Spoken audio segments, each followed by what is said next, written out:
Hello, everybody, and welcome to Bevvies with the Boys. Me and Dade are the boys, and today we are joined for some Bevvies by MonteCristo and PapaSmithy. Gentlemen, how are you doing? Welcome to the show. Thank you very much for joining us. I know, PapaSmithy, you're over in America right now, so thank you very much for taking some time out of your busy schedule to join us. But no worries. It's Monday midday here, so I imagine I'm trapped in Twickenham Stadium. Help! I'm in a rugby stadium. Hey, for a month. You're in the right time zone at least for beers right now. Like beyond 5 o'clock in the UK is beer o'clock as a rule. So that's fair. Congratulations. Let's do a quick whip around, and I'll give you guys an opportunity to introduce yourselves and let us know. For one of you, what you're drinking, and I believe you're probably not drinking midday on Monday, PapaSmithy. So, Monty, let's start with you. Do you want to give us a bit of an intro of what you're drinking tonight? I'm having. So I'm trapped in Twickenham Stadium. So my options are limited here. I've been here for 3 weeks. I have already gone through 6 bottles of wine, so I don't have any more wine. So now I'm drinking Beck's Draft, which tastes like water. It's pretty unfortunate. I do have a backup glass of wine, but it's not amazing. So I have to say, you're really hitting me at an alcohol all-time low. I have no scotch. I have no cocktails. I've been reduced to this via my situation, but I am going to order a bunch of wine soon. So you just hit me in the spot with no wine in it, tragically. With the classic wine trough, I see. Yeah, exactly. It's an unfortunate one. All right, and I know I need to order some champagne, because how else am I going to celebrate TSM's ineptitude coming up here? So that's going to be really exciting for me.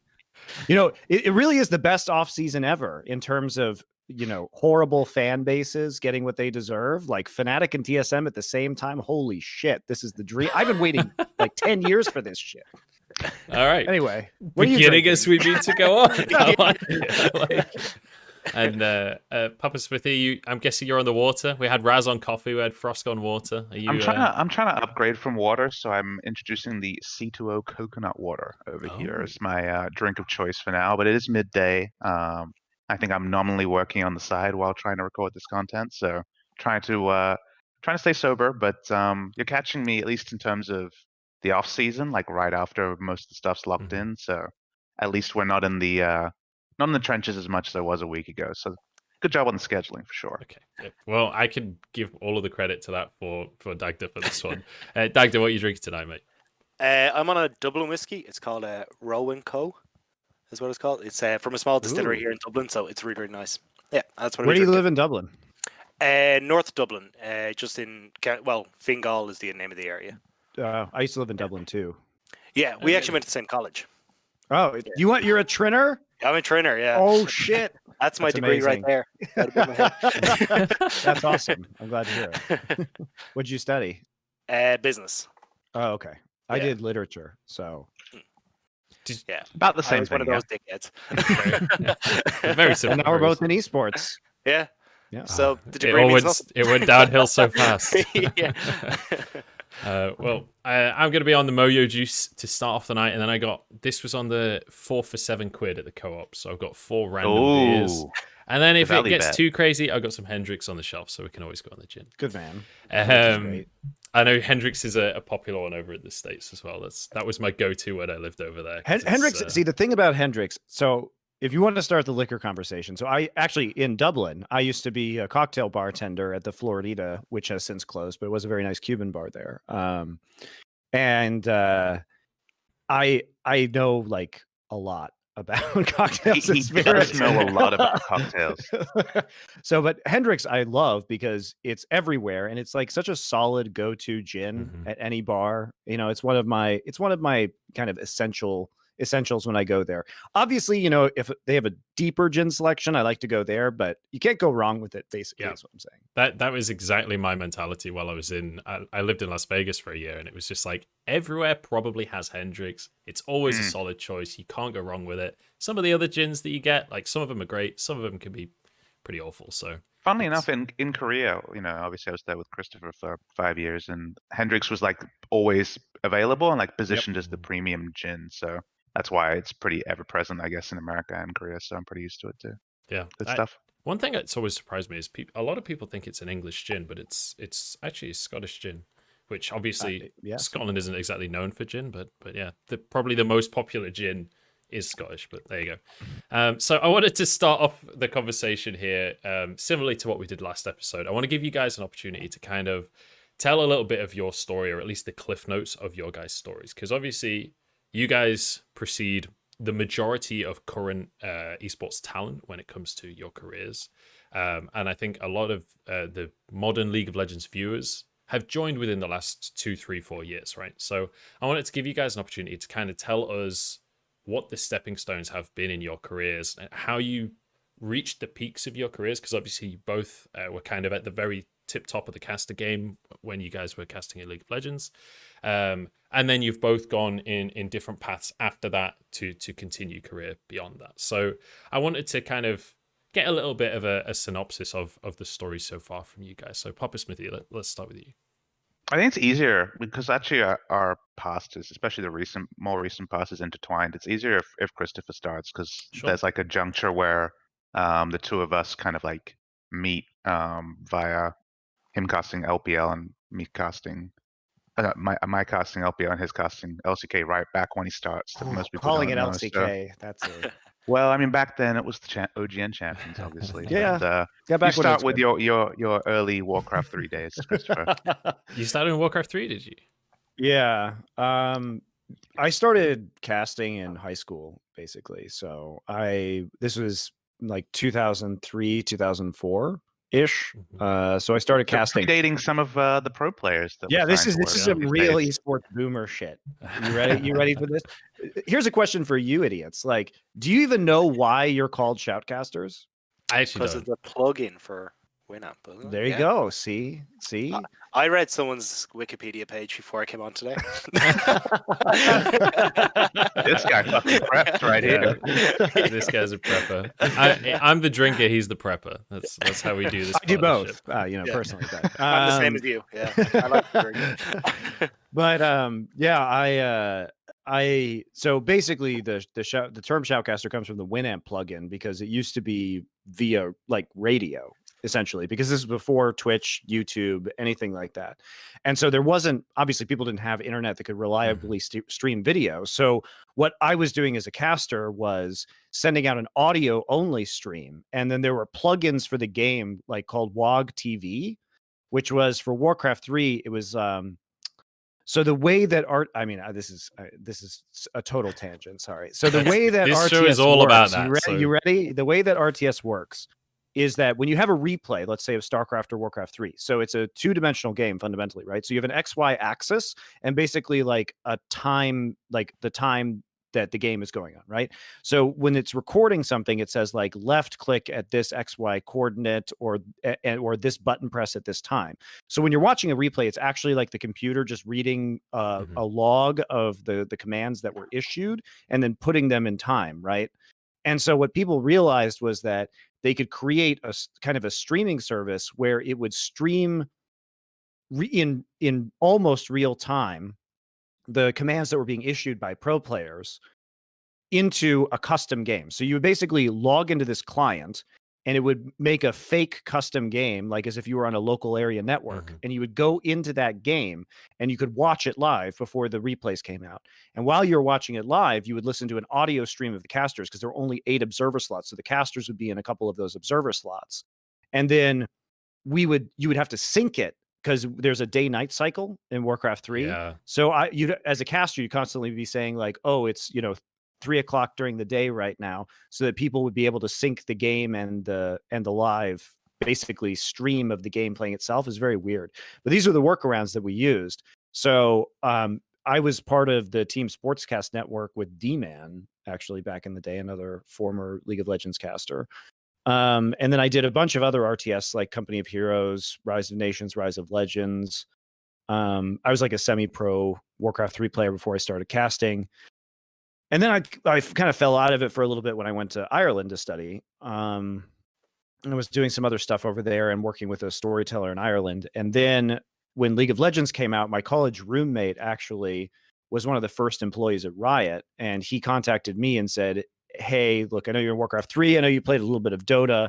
Do you want to come out? This was like in 2009 during closed beta. do you want to come out and just, after I graduated college, do you want to come out and like hang out in the Riot offices? And I had never heard of Riot. They were like 40 employees at the time, maybe 50, something like that. And I came there, and the game was super interesting. I really loved it. I started talking to like Mark Merrill and Brandon Beck when I was just basically just staying in their offices for a week, because they knew I was in esports, and they were asking, hey, do you think this could be an esport? And I said, yeah, I mean, I think this game is fantastic. And so anyway, started, League of Legends started in 2009. I was playing it a bunch. And then starting in like 2011, it started getting really big in terms of esports competition. So it took a couple years, and I was playing it the whole time. And I had written a bunch of articles and worked on staff for a site called WC3 Replays, which I was doing casting for and article writing for and event coverage for, like going to events and writing coverage back in Warcraft 3 when I was in college. So I basically formed my own coverage site called GG Chronicle. And then we started throwing tournaments. So we realized and TSM and CLG were like competing in our tournaments. So you could actually have the pro teams. This was before LCS in 2012, like early 2012. And so I basically was beating the streets in New York where I was living, and I was getting like $50,000 in prize pool from companies in New York. Back then. Yeah, it was a lot. So we were holding, I was in my apartment in Brooklyn, and we were streaming. I was like streaming out of my apartment in Brooklyn to like 50,000 concurrent people for these tournaments in like March of 2012. So I started doing that, and then I started working at MLG because they were based in New York and they needed casters. So I was casting these events, and then I was at Season 2 Worlds and met with Crisis Wee, who is the former lead producer of OGN, and Torch. So Trevor Houston, who's at Blizzard right now, was leaving the broadcast and introduced me to Crisis, who is still so Crisis. I mean, this is like old esports history. He works in China now, but Crisis is like the unsung hero of esports. We inducted him into the Esports Hall of Fame like last year because he started producing esports events on Korean TV in like 1999, and he did 40 seasons of the OSL. He's basically like the most experienced esports producer on planet Earth, and he's still doing it. He's incredible. Yeah. So all the Champions stuff that you saw in 2012 and 2013 and 2014 was all him being the executive producer.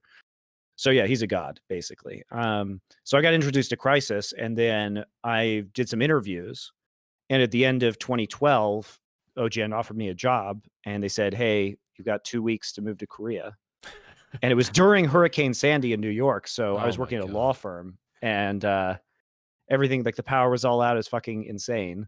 And so I just left. I just left New York. You were kind of the replacement for Brendan Valdez, sort of, in a way. Most people don't know that because he had just done special comments on the season before. Because it was, I guess, you were the official replacement for Torch, who was jumping off and moving towards Blizzard. But Brendan was like the pro player insight special comments at the final before you joined. So funny how esports pathways and histories end up like that, because people just won't remember that time back when it was being broadcast on OGNLOL.com, I think, as a cipher. Well, it was Azubu. It was Azubu sponsored, but it wasn't officially on like Azubu.tv or anything back then. No. It was like a plugin that you subscribed to, so it was weird. I mean, it was in the same vein as like the old Gorm TV player for StarCraft, very similar. Yeah, there was a big push for it to be watched on Azubu, though, right? I remember there being because they were sponsoring it, and they sponsored Blaze and Frost, and so anyway, I ended up going there,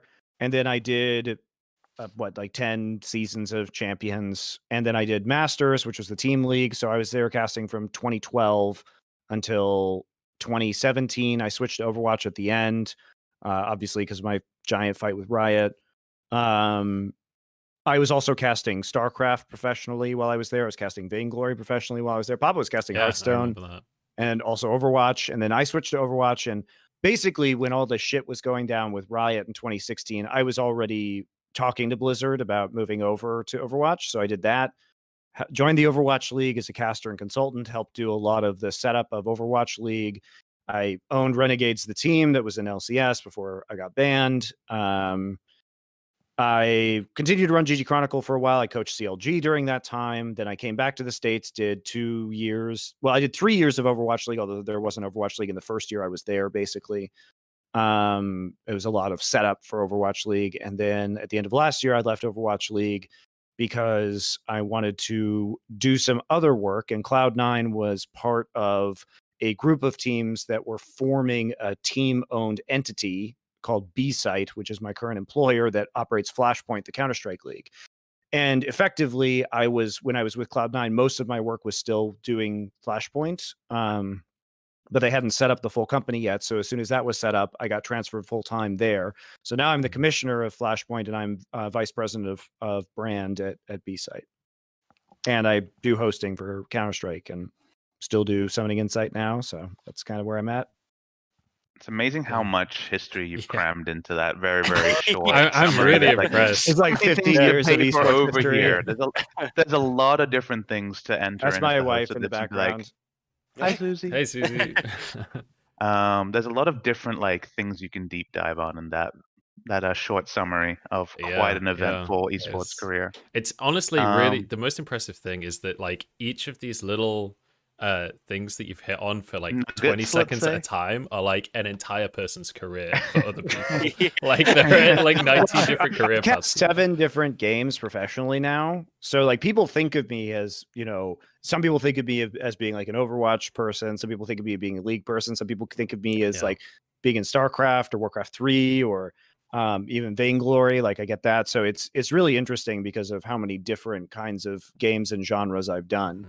I think the only person to have done more styles of game at the top level, especially as a color commentator, than me is Wolf, because technically I never did RTS professionally because it was too early, right? But Wolf did StarCraft for years, and he did Overwatch and Heroes of the Storm. So he's actually done FPS, RTS, and MOBA at the top. Like he has been at the world class level. Don't forget the World of Tanks, also. Remember, he didn't do that at the world class level. He never was like at the the championships for those. Sorry. I mean, apologies. Wolf is definitely up there in terms of like esports long-term journeyman. Yeah, I think that's kind of unarguable. So I want to pass it over to you now, PapaSmithy, because I know there was I'm sure there's a few points in what Monty was saying that you would have liked to bounce off of. So do you want to? Because obviously you guys had kind of different starting points. Where did it all begin for you? So for me, I played Dota when I was in college. So like 2005, I think I started college, and so original Dota was popular at the time, and it was like one of our LAN games. We had a really good local area network at my university, so it was easy to play against people there. Picked it up. It was a lot of fun, obviously. Never took it too seriously. I was okay at it. And that was kind of like a 2-year love affair, I guess. Like that was like the main game we played for a while. Like when I was in high school, it was like CS 1.5, 1.4, 1.5, and then college it was Dota, and then moved on from there. And I thought I was done with kind of like the MOBA genre. But I remember I went with my friends very early 2010, would have been like January 2010, to watch an Australian rules football game. And they were talking about, oh, we're playing this game. It's like a lot like Dota. Do you want to play? And I was like, no, like I've done that already, like at that time my life is over. I got peer pressured into playing a game of Dota, a game of League. And it was, I think it was like the beta test of Twisted Treeline, so it was like 3v3. I played Gangplank, and I still remember I went like 5-0-5. Like I didn't die in like the first game I played, and I guess that like stoked my ego because I kept playing apparently for quite a while. I was in Australia at the time, and obviously the North American server was the only one. It was on really high ping, but the game was addictive, so I played with friends. With the moment ranked opened, so I was just playing kind of like alone and with friends. And then back then, before kind of like Reddit and stuff took off, it was like the League of Legends forums were pretty big, so like tried to find any Australian communities there. And then actually the in-game chat rooms was pretty big too, so I ended up joining like the there was like at the time there was like a VChat, which was like for like 4chan kids, even though I didn't even know that at the time, but that was one of the big communities. And so I was in there, and then eventually I joined like LOL, which was the Australian chat on the client. So I met a lot of interesting people through that. And funnily enough, when season 1 ranked opened, my duo queue partner was I'm a Cutie Pie, which obviously before any of his fame, right? Like this is before like even the smaller esports tournament started, I was actually on his team for one of the very early tournaments. I forget the name now, but there was a team that was actually quite good that I was kind of more of a sub because it was an American time zone. Like I wasn't going to be able to play realistically, but there was definitely some notables on that team. Like VMan7 was on that team as well, another 2010 League of Legends luminary and stuff. And so, I was pretty decent. Like I wasn't fantastic at the game by any means, but started there and then persisted with the Australian scene. And then I remember so I finally started playing for a professional Aussie team at the time. Most people don't know about my esports career because it was like, season 2 Australian League, before any like professional side. It's kind of like pub poker versus like serious poker kind of thing. Like the stakes were a lot lower, as close to mouse pads for prize pools. Yep. And I was on the second best Australian team, but the kind of notable stuff around that is that Rusty the caster was on the team as well. He was the mid laner and then the really? support at times. Swiffer, who is probably before the OPL era, like the most famous Australian pro, he was on the team at the end.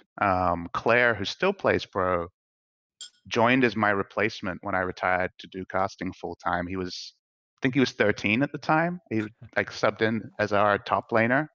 And now he's still a mid laner playing in the OPL, until the OPL ended. So it's funny how many of us OCE guys are like from the really, really old days. But I was playing pro, and the first game I played, pro game, was actually cast. And I didn't know that esports casting was a thing. Like I had seen that the GOM tournaments were getting like English casting around the time for StarCraft, but I had never watched any professional gaming or anything like that. And I was like, oh, it's being cast. That's interesting. And it was being cast on, I think it might have been Justin TV, or I'm not sure if Twitch had started by then. It might have been owned, like, one of the early services. Yeah.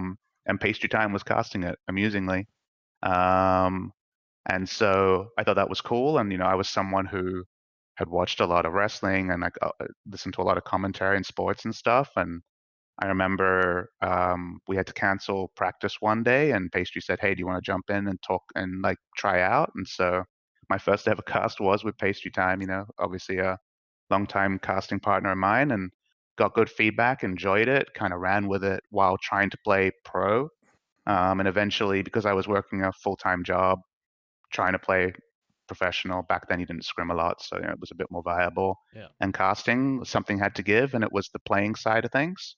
And then started casting, and we did Australian kind of like community tournaments and small esports tournaments in Australia. And then Taipei Assassins won Worlds that year in season 2.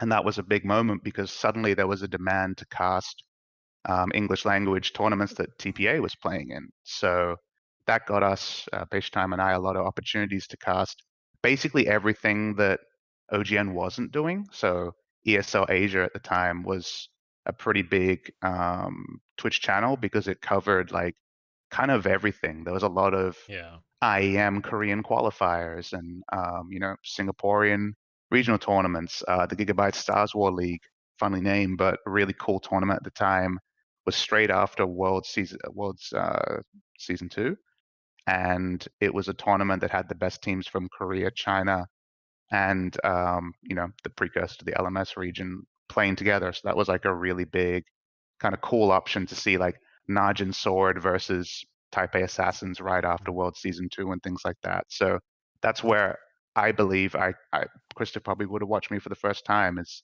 doing tournaments around that time. And just as he was starting working on OGN Champions. So he had been doing MLG and stuff and then headed over. So our careers were kind of intertwined in a way where obviously he was on a main broadcast and being paid and all these things. And I was just doing it as a side job. I was working as a school counselor in regional Australia at the time. But, we just were at similar points in our career. And I took a lot of inspiration from him, and we enjoyed talking about competitive league. And there weren't a lot of Asian regional experts at the time. So it was just a natural kind of like, hey, what's going on in your league? Let's chat and find a way to, if possible, work together in the future. As a school counselor, What Mhm. did you say to the guys who came in who were asking, look, I just want to sit around and play games all day? Were you like, yeah, go for it, you got this? Or were you like, no, this is a So, no I play? mean, school counselor was something I was pretty good at, if I'm going to toot my own horn, because I'm pretty good at like building rapport with people. Like it's helpful in contract negotiations, for example, but it's helpful in a lot of different ways where I'm pretty good at being like, hey, what are you into? And then because I play games, because I watch TV shows, because I'm on the internet a lot, I'm pretty familiar with what's going on. I'm hip with the kids, I guess you would say. And that was useful. Like I knew about League of Legends. A lot of the kids I was talking to were into like Minecraft. Minecraft was released around that time, and it was kind of like an easy in for people to feel comfortable that they could share their interests, and I knew something about it. So for sure, when it came to gaming and stuff like that, like I wasn't tooting my own horn or being like, "Hey, check out my sick replay," but it did help that I was able to talk about kind of like topics like that most people in my profession obviously wouldn't be. And so yeah, back then it was all volunteer casting and things like that till, funnily enough, the Australian server launched in 2013, and they brought Pastry Time and I on to cast that. So I went to PAX 2013, and that was my first gaming convention. My first live broadcast and all those things. And look back, and it's definitely been an interesting 7 years since then. But kind of came up through the community casting to casting the Australian regional scene. Went on to the English broadcast of the LPL back in 2015 spring. Like that was the only full split I did, but cast that final, the famous Deft pentakill in Game 5 against LGD for EGD at the time. If you watch back, like if he didn't crit on the one auto, they would have lost that team fight and LGD would have won. And then maybe SKT wouldn't have lost that final in 5 games. But at the end of the day, after casting that, I was pretty burnt out because we were doing the first season of OPL and the English coverage of LPL back to back in the Sydney studio. So it was pretty intense. Like we're casting 6 days a week. Obviously, you guys know what it's like to have an intense casting schedule. Everyone here is broadcast a lot. And I just wanted to jump over and visit Christopher. So I went to watch the LCK final, which was a week after the LPL final. It was which was the good scheduling. Samsung Blue Najin White Shield. So that was the first time. The year before it was Samsung Blue. No, that was the first time I visited. The second time it was SKT Coup, I think. Was that spring 2015? I think it was SKT Coup. It was a 3-0, that's for sure. It was a quick 3-0 final, but had a job interview set up. Wasn't supposed to be like that, but I was just like, you're I'm gonna skipping come out on visit. the smart part, which is that you had come to Korea before and like actually networked while you were there and like come out with the Korean producers you got and to edit everything. something out, Christopher. It's a long fucking story, but at the end of the day, the first time I visited, he played his hand very well. I will say that. The long story is that even back in 2012, Christopher was like, I really like speaking to you about the game. I think you're a good caster. Let's find a way to work together. Dude, you skipped out on the whole shit too, where you were back in which part? The UAE for a year, just like we just skipped that. 2014 didn't happen.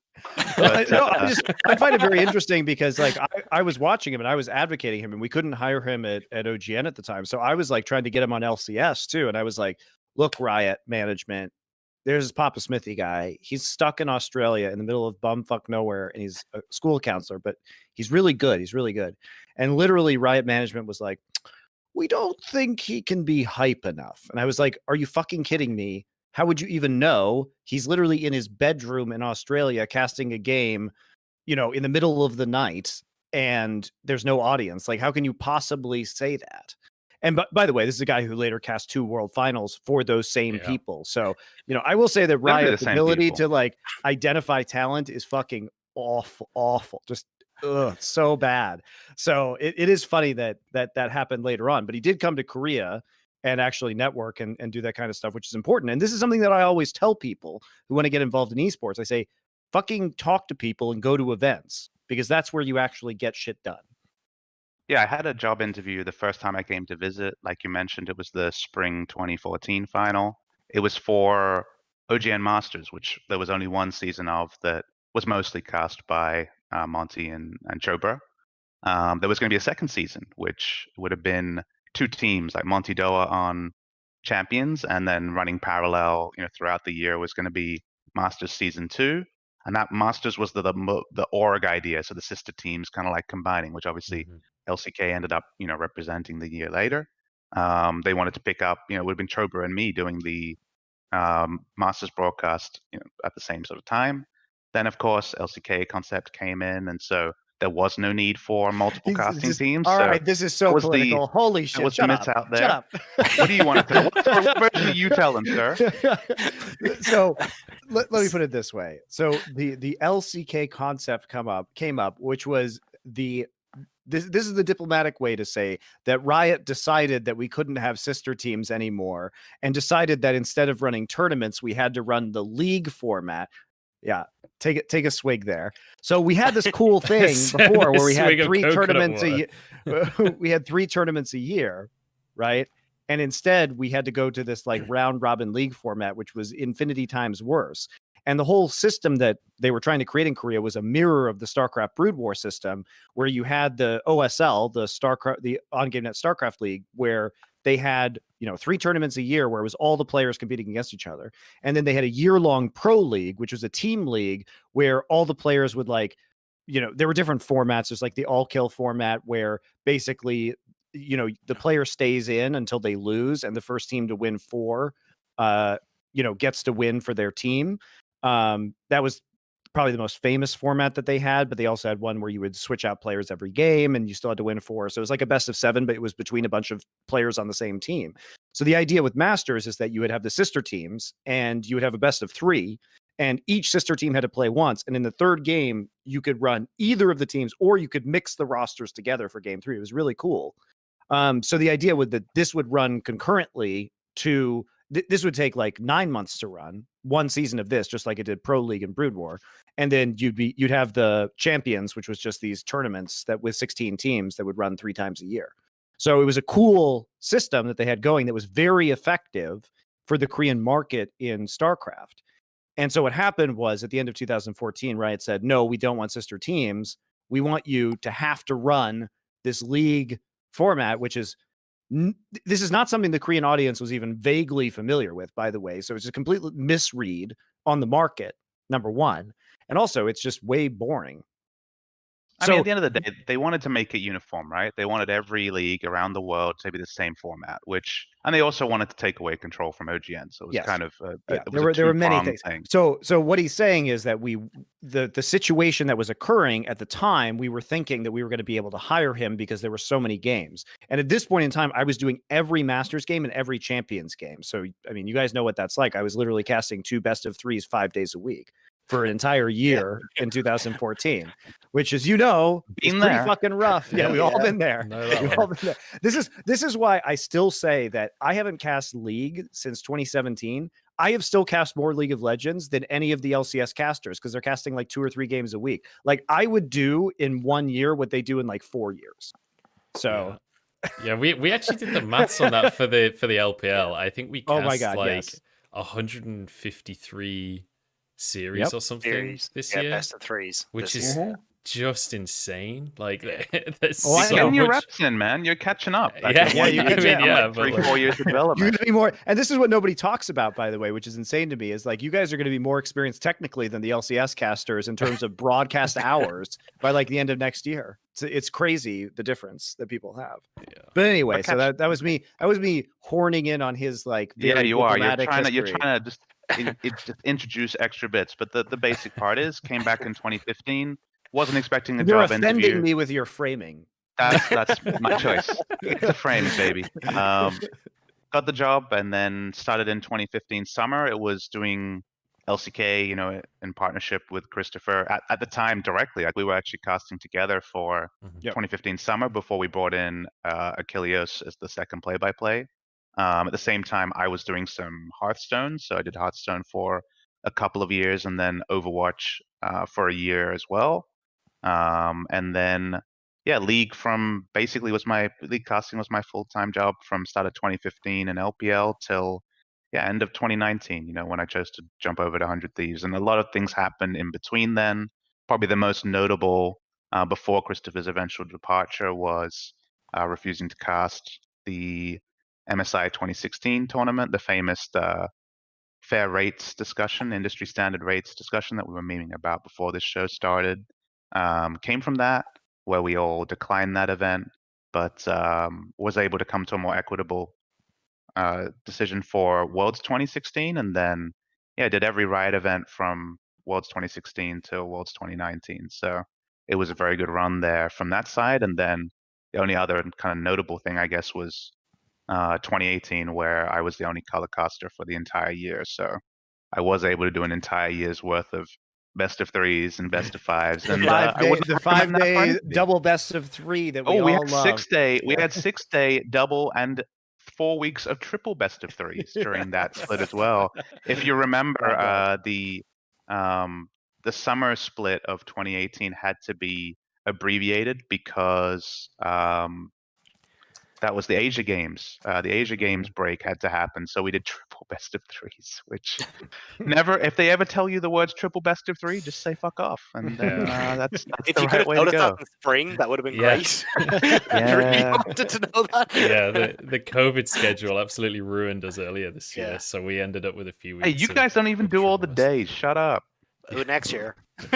We are. We're Wow. gonna be. Good luck. so, Good luck with that. Yeah, we'll see how that goes. I will say that the advantage of doing that is it is kind of like a hyperbolic time chamber in terms Yeah. of your abilities. You Oh, will yeah. get much better.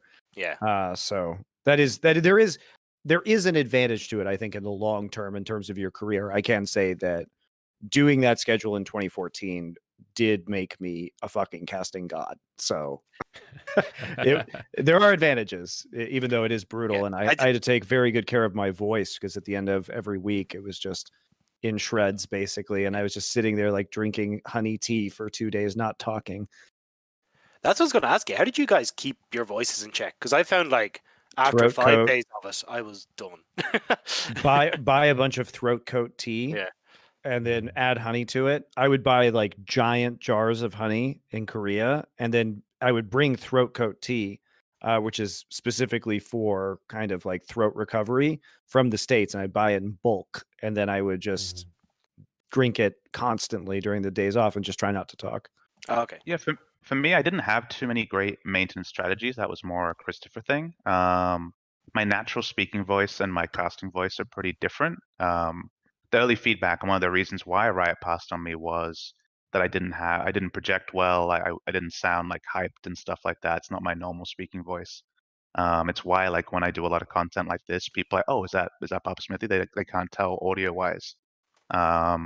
But projecting definitely was the sort of thing where I could turn it on and off, and also my normal speaking voice wasn't like exhausting kind of for those purposes. So just naturally with how I projected, just trying to be a little bit sensible and not speaking too much between broadcasts, I actually ended up finding the Iron Man schedule not that hard. Like I didn't lose my voice through all of that, which I think is more of a God's gift thing than a kind of like amazing technical thing for me. Yeah. I have to say, scheduling wise, the hardest thing, at least for me in the LPL, wasn't really my voice necessarily. It was more like the fatigue. If you're doing a 3 best of 3s in a day, by the time you're getting halfway through that last best of 3, it's just like No. half of the Any stuff on the caster screen isn't even like any translating. caster will tell you that like the 5-hour mark is like the point of no return where you just mind turns to mush. And it's like if you go past 5 hours, it's just fucking game over. And You just go there's into no podcast way you mode, could right? keep talking. Like you just go into autopilot. It ends up getting super loopy and silly. But yes, I hear you. And when you get to that, and it's the 16th place team versus the 17th place team, and you're just like, I don't want to be Those are here. the banger games. People would always say, "Oh, like, do you hate generic games?" I'm like, no, like those are the real fun games because that's the time to really show your craft. Because the game's giving you fucking nothing. Like this game sucks ass, but That's you're when in Noah there and and I you're would like, talk about Jurassic Yep. Park, you know. that's when the Star Wars and Jurassic Park all good stuff for you guys, and that's where we talk about whatever we did. And that's one of the things is like the only times that were concerning is like because we would be going to the same studio and the same kind of like transportation to get there each day. I definitely had like in between like those 6 days stretches, like 4th week of 6 days in a row, there'd be times where like I was sitting in the makeup chair, and then the next thing I realized, I'd be sitting in the makeup chair for the next day. Yeah. Nothing, literally nothing had happened, like a movie or something. Yeah. And I was like, oh no, this is not good. So I actually started. This is going to sound bad, but heading to the bar after each cast, mostly because it would give me something in the middle Yeah. that I remember doing. Like I wasn't Like a like going out and waypoint, like yeah. completely like, getting hammered or anything. I was going out for one drink, but I needed to go out, be around people, and have a meaningful experience between broadcast days. Otherwise, I had this like, holy shit, like I'm just 100% on air at all times, kind of like paranoia that I just needed to do something to try to separate. Yeah, Yeah. I was in a crazy schedule in 2014 too, because I was coaching CLG at the same time. So my schedule every day was literally like get home at midnight after casting 2 best of 3s, sleep until 5 a.m., wake up at 5 a.m. for scrims, watch scrims and coach until noon, sleep for 2 hours, go to the studio, go cast a best of 3, 2 best of 3s. That's insane. Jesus. And I have to ask, when you're in that kind of schedule, did you guys find that when you're outside of like doing your prep for the series and things like that, when you're looking at these series and you're doing it day in day out, did you find that sometimes you were struggling to separate some of the teams that didn't have really distinct, because some teams have a very distinct personality to their play, some teams really don't? Did you ever find that like you were struggling to like remember certain games? Like I find that if I cast a game, sometimes it's harder to recall games that I've cast than games that I watched in some ways. So I think in your case it's a little bit different because of how many teams you have in the LPL. So there's kind of 2 answers to this question, which is that in 2014 we were still running the tournament format, which had 16 teams, but we would eliminate teams pretty quickly. So if they were shit, we just call them shit and they go away. I like that idea. And then later on, we only had 10 teams. So I feel like it wasn't that hard to keep track of Yeah. 10 teams, right? You guys have a lot more teams to deal with. Like you're dealing with what, 16, what, 18 teams? 17 teams. Yeah. I mean, that's nearly double the amount of teams, right? And so for us, like those teams would go away pretty fast. And, once we were in playoffs, we'd be in 8-team territory. And a lot of the early matches were just stomps or whatever. So it was mostly focusing on like the big name teams, not the kind of semi-pro or amateur teams that were challenging them. So I guess I never really had that issue. But I can see it being kind of a wash if you have 17 teams in the league that you're casting so many games on, I know for me, one of my favorite things to do as a caster was like explain why a game was interesting. And obviously sometimes the game is just like SKT versus KT, and like obviously the game is gonna like run away with it themselves. You don't need to do anything to help there. But I guess the advantage I had is I watched every Champions game from the 2012 first season as a fan until I joined the cast, and then started like narrating them, right? So it's always been kind of one of my strengths as a caster to like pick a narrative for a game and kind of like lay it out to the fans why they should be interested and buy in. So because I watched, the Premier League and like I'm a big traditional sports fan as well, it was kind of basically like what has led up to this moment for this team and that team. Like what is their main plot thread at the moment? Have they been up? Have they been down? Are they young? Are they old? What is like their main thing? Position the enemy team, and then talk about the meta of the game or not the game at all if it's terrible, kind of thing. Is like something I was always pretty good at. So if you haven't that extensive a knowledge, like I could still tell you who won every LCK final in order and probably with the game score. That's just sort of thing that just like reverberates around my brain or like is very clearly present there. I never found it hard, to give people a buy-in. And if I found it hard, I knew that it was time to talk about dumb shit, because if I couldn't find something, no one was going to be finding something for this fucking game. So it was always easy to just have something to play with. All right, fair enough. Well, since you guys are kind of talking about some specific series that you remember and that kind of thing, I wanted to go into kind of favorites, right? Obviously, as commentators, you're not really meant to have favorites, but like, I know in your What heart of the fuck hearts, does that mean? Of course you are. I'm very clearly like that's a huge shitty suiting fanboy mentality. at this point. Whatever. I definitely have favorite teams. I wanted to ask you guys. Obviously, Monty, I know you're like a big KT fan, right? If I'm not I mistaken. mean, to be fair, that's partially just a meme, right? Because the whole thing was like Doe was the SKT guy and I was the KT guy, so it was just a fun like tool to play with on broadcast. And you know, it didn't bias my casting or anything in any way, shape, or form. Because clearly I loved watching SKT and Fake. How could you not love watching Faker? And it's not like I was rooting against Faker or anything. So it was fun, but yeah, I mean, I see the thing about being a KT fan was it just became funny because of how tragic it was over time. Right. So it was like a useful, I think, like social media thing. And also it was just fun. I mean, it was just fun for me. Right. Yeah. So do you guys have any like distinct team or player favorites that were always like, not necessarily like, I mean, I think players like Faker kind of transcend this category because he's kind of everyone's favorite, but like, are there any players or teams that are maybe a little less well known that were very close to your heart?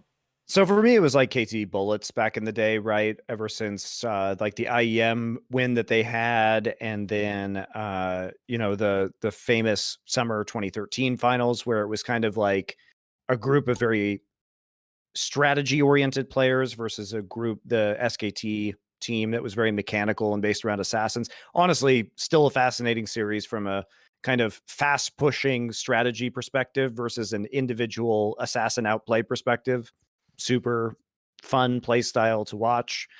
I love Score as a player. Score is probably my favorite player of all time, just because I really enjoy his story, going from this very kind of elusive AD carry role into maybe the best jungler in the world at times, and having a very solid kind of strategic framework of the game. And his whole history is very interesting. I obviously love the Tigers, the Coup, Rocks, whatever iteration, because what fun personalities they were. Yeah. People didn't realize this at the time, but I mean, the level of adversity that those guys were facing in Korea was absolutely insane. The fact that in 2015 they were able to compete against SKT with, when they couldn't even afford air conditioning for their, you know, apartment that they were jammed into, all like 6 of them with no Faye, into like a 2-bedroom apartment in Seoul, and they're just sweating their asses off on shitty PCs, like trying to be competitive and being, you know, #1 in the league at times is just extraordinary. And they were just really fun personalities. They were such a joyful team to watch. So those are some of my favorites for sure.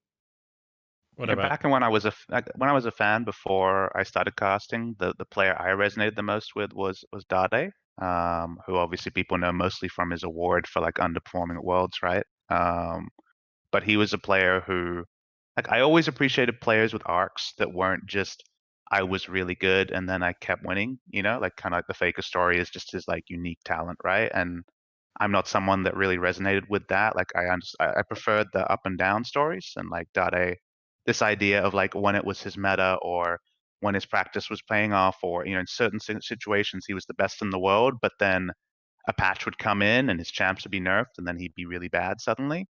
And then he had kind of like a couple of rises and falls. Like a lot of people don't know that he started his career as a really hyped #1 solo queue prospect, about the same as Faker was like a year later on CJ Entis, their original lineup. And like he was super hyped for that team, and he was not good. Like that team was not strong. They were very poor. Then he went away, and then you know got resurrected onto the MVP Samsung teams, right? And had his big rise. Then went to Worlds and super underperformed, and that's where the Dade award comes from. And then got basically shunted onto MVP Blue at the time. You know, like it was very much removing him. Him and Dandy didn't work well together, and bringing Pawn, you know, a real rookie onto Samsung White, which obviously everyone remembers. But his Blue time of like being a more experienced player, and his Yasuo, you know, kind of one trick status almost at the time, and his small pool of champions having that second renaissance up again before eventually like his, you know, semi-retirement in China in 2015. Was the sort of story that I really resonated with. And just like Christopher mentioned, like Score, you know, is another player, because I think a lot more people recognize what it's like to fail than it is to like ultimately succeed all the time, right? Like a lot of people have a lot of failure in their lives, and seeing someone like that persevere, like the perseverance to continue on as long as he did, and then for it all to have that crescendo of the last ever OGN League of Legends broadcast being his final coronation. And then I still go back and so I'm a very nostalgic guy. I still go back and watch his winner's interview where he talks about how he let down all the previous members of KT he couldn't win with and things like that. He doesn't focus on his own achievement at all. And I remember when that broadcast was over and the fans had left, he was the only person from the playing side still in the stadium, kind of like looking at all the confetti and stuff and like staring at the big screen. And he came over and bowed to every caster, including the English casters. And Alice and I are both crying, like, because it's just such an emotional moment and what it means for him. And obviously what it meant for so many different things, given how much OGN meant to my career.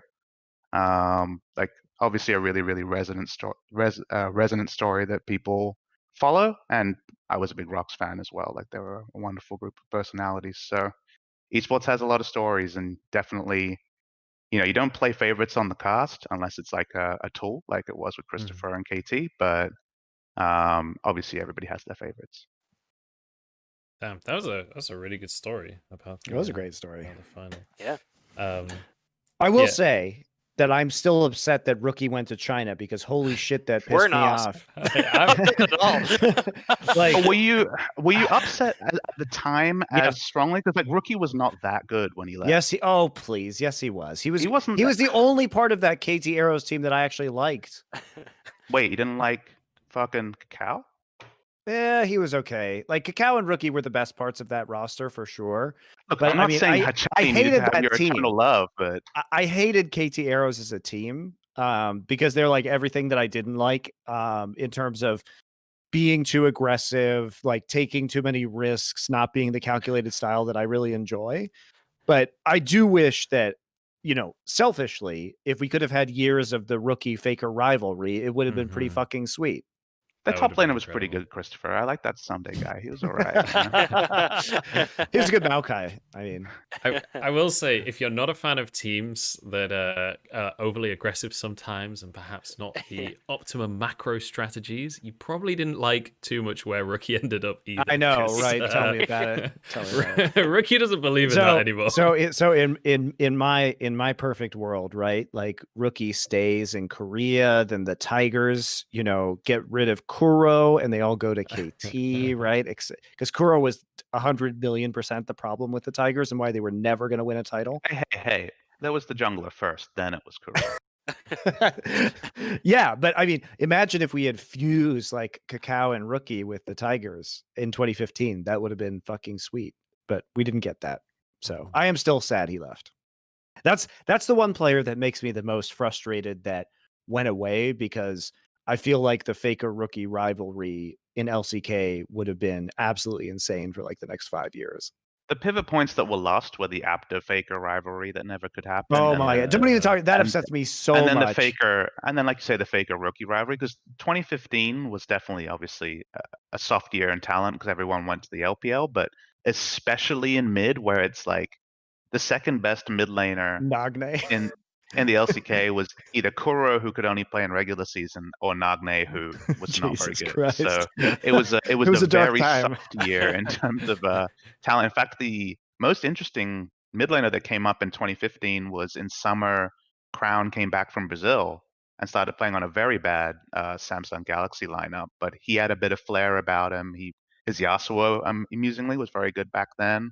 He played some like unique champions. Like there was something about him, and obviously he went on to have success. But the mid lane pool was just terrible. I have to say, say, really, really rough. I feel kind of a similar feeling about the LPL mid lane pool right now. When you look at where Rookie sits comparatively to the rest of the talent pool, like Knight is obviously the person that immediately jumps to everyone's head as in that conversation. But when you in that matchup, they don't really go head to head. Knight has kind of always stepped back and gone on to things like the Galio and kind of moved away from the lane phase entirely. And obviously Doinb is not really like a 1v1 mid laner. You've got Yagao, who Doinb is a world champion, is all the about most depressing facilitating. story of mid lane that's ever existed in League of Legends. Don't open this can of worms. Doinb is an exceptional player. He's just a very different style of mid laner to everyone else. The fact that is real is probably the single thing that tilts me most in League of Legends history. Hey, he's a Korean player. You should be happy about this. Look, just because he's a Korean doesn't mean I like the way he plays the game. It's sad. Like he besmirches the Korean mid history. Besmirch is quite the word. Damn, this we're getting some fire. All right, well, I like Doinb anyway.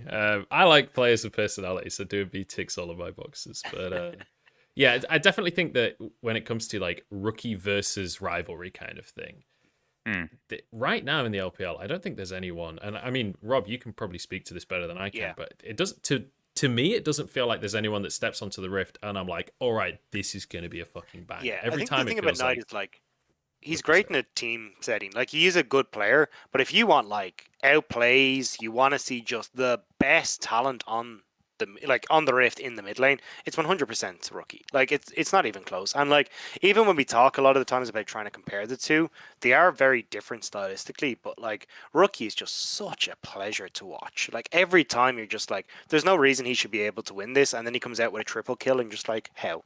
Why is this a thing? The things I always loved with the rookie were like, for example, there was a long period where people thought Yasuo was a Syndra counter because you could just win wall to ult, right? So there was like no kill threat onto you theoretically, but Rookie was the only person who was like pressuring, every Q is on Yasuo, so he's never at a health value where it matters if your ult's going to connect or not, right? Like, he was able to pilot matchups that people classically thought of a single way and be like, no, like, there's a way to win it, I'll show you. And the one time I feel like that did come together with Knight in particular was the Zoe Galio matchup, I think in 2018, where people thought like Galio could sustain through, but like Knight was so aggressive in terms of his like lane trades against rookie Galio that he was able to actually get solo kills in a matchup that was a lot more 50-50 in Korea, where there was like less aggression being shown in lane. So I think there's definitely times where Knight has shown the same kind of like transformation of a matchup like rookie was able to in a different one. But I'm with you with it in like in the past couple of years, especially as this idea of the Doinb like mid laner has become more and more prevalent. There's too many times where you'll get the two names you want, but not the like matchup you want, right? Very rarely is it ultra skill matchup at the highest level between the best players. It's usually one of them's on, the Galio-esque duty, and the other one's on the are you getting enough turret plates duty, and that's less sexy compared to like what it looked like in kind of like 2013 through 2016. I do just want to add a small bit of context. I wasn't trying to say, for anyone at home that misinterpreted, I wasn't trying to say Knight isn't a good player or anything like that. But it's like you say, PapaSmithy, where if you get Knight on Zoe, he's exceptional. If you get Knight on something like the Orianna, he is going to dominate the game. But it's the choices that they're making during the draft against a player like Rookie. It's like they're opting out of that entire matchup, at least in this year. But I do think one thing that's going to be quite interesting is going into this following year, as you just mentioned, how like there's kind of this roaming mid laner style, certainly extremely prevalent in the LPL. With the new items, with the way that lethality is exceptionally strong right now, it's very possible that we do, like, if balance changes go the way that I would like them to go, we could have like an assassin meta coming in, and maybe we do have a little bit more of that kind of, so many of the highlight moments over the years are champions like your Zeds, champions like, Ahri, Talon, these kind of ridiculous assassins that can one-shot someone and make these insane outplays. I would love for that kind of meta to come back in, because it feels like so long since we've had a world's meta that included these champions that can make just individual outplays, and maybe it's just that the level of the game is too high for one person to truly destroy like that. But I think that with the new items, maybe we actually have an opportunity for the meta to shift in that direction once again. I don't know if Christopher and I are the best to talk about the new items, right? It's obviously No, we've we're both been not. focusing Right. elsewhere. One question I will. the new items that I'm sitting here. I have been trapped in London and Counter-Strike world Yeah, for fair enough. the last month. Now I will, once I get back and out of Flashpoint, I will be diving into all of that for sure because I'm very curious. But I have literally no experience playing the game because I've been stuck in Europe for this entire time. What I working will on other ask you stuff. though, Monty, is like, do you like looking back at the season 3 meta, which was like Faker one shots the support every time they try and do anything, right? It was kind of what happened. There a lot of picks onto supports. Sure. It was kind of the big thing with Ari and Zed. Was that good meta? Like, do you have much thought about what that meant for like the game competitively or to watch? Because I feel like to me that's like before I started thinking about the game on terms of like a star Sure. ratings kind of like quality. So like, is there a yearn for that? Because what I will say is that from what I watched of the latest games, everyone's an assassin and everyone can blow people up really fast. So I feel like we get everyone playing assassin sometimes with the amount of damage in the game. So I don't know if you look back on season 3 wistfully, apart from the nostalgia of it. I do in some ways, and the reason why is so there is a very famous game between SK Telecom and at the time MVP Blue, which was going to be many famous players like Acorn and Hart and Deft were on this roster before they became good, basically. Mhm. And in that game, that was the first time that Faker had really unlocked the potential of LeBlanc. Now, this was in LeBlanc was when Deathfire Grasp existed in the game, so you truly could, and their Hart's basically like playing. No, it wasn't Hart. Hart was playing jungle in that game. He was playing under a different name at the time, but the support player was playing Zyra in that game on MVP Blue, and Faker was basically just farming him, just like one-shotting him with Deathfire Grasp. Mm-hmm. And so I'm kind of split because the thing about support at the time was obviously low income. You had to spend your money on wards because vision was unlimited. So from a viewer and storytelling perspective, I will say that was very fun because being able to set up Faker as this impossibly good player that could just destroy people on the Rift. Now, this team, MVP Blue, surrendered at 20 minutes in a professional game because Faker was ass blasting them with LeBlanc so hard that they just quit the game, basically. Extraordinary achievement in professional scene. Like, tell me the last time you guys saw a surrender in a professional game. Well, it's against the rules now, right? They actually made rules for that reason, wasn't it? I mean, I don't know what the current rules are. There was a famous surrender at Worlds, and then beyond that, didn't they like change the rules specifically? I mean, I think teams should be allowed to surrender. I think it makes for excellent storytelling. And I think like, why do I sit here and if my team is tilting and I'm the captain and I'm like, we just need to get out of here and talk about the next game, I think it should be an option. That's right? the thing that always got me from League of Legends because I started off playing StarCraft before I moved into League of Legends. Yeah, FF and StarCraft all the time. I loved the GG at the end of it. Like that was the hype moment. That was the he's done it kind of moment. Yeah. And I think I missed that a lot coming into League of Legends was just as a game, you just watch them bleed out for the next 15 minutes and just getting slaughtered and you're like, this isn't fun for anyone. Like I miss that GG moment of hearing the caster just lose it as the game goes. Yeah, no, I agree. I think it's a great part of esports that we have because most sports are zero-sum games when it comes to time. Like you have to let the time run out. In esports, the game could last theoretically forever. Most esports, I will say.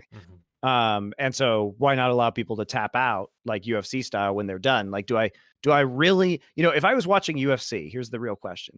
Do I really need to see that man's face be beaten into, a pulp until he's unconscious? Or should I allow that man to tap out with dignity? I think the answer is the latter. Yeah. So that, but it feels like in League of Legends, sometimes that's what we're watching. So anyway, this is all to say it was a surrender that was allowed at the time.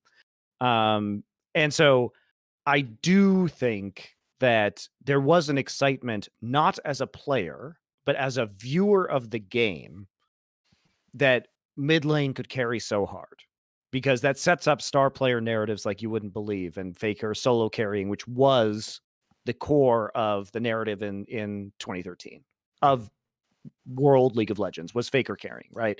And so we could say that Faker would never have reached his level of fame without 2013 and his dominance in Korea and especially at the World Championship in 2013.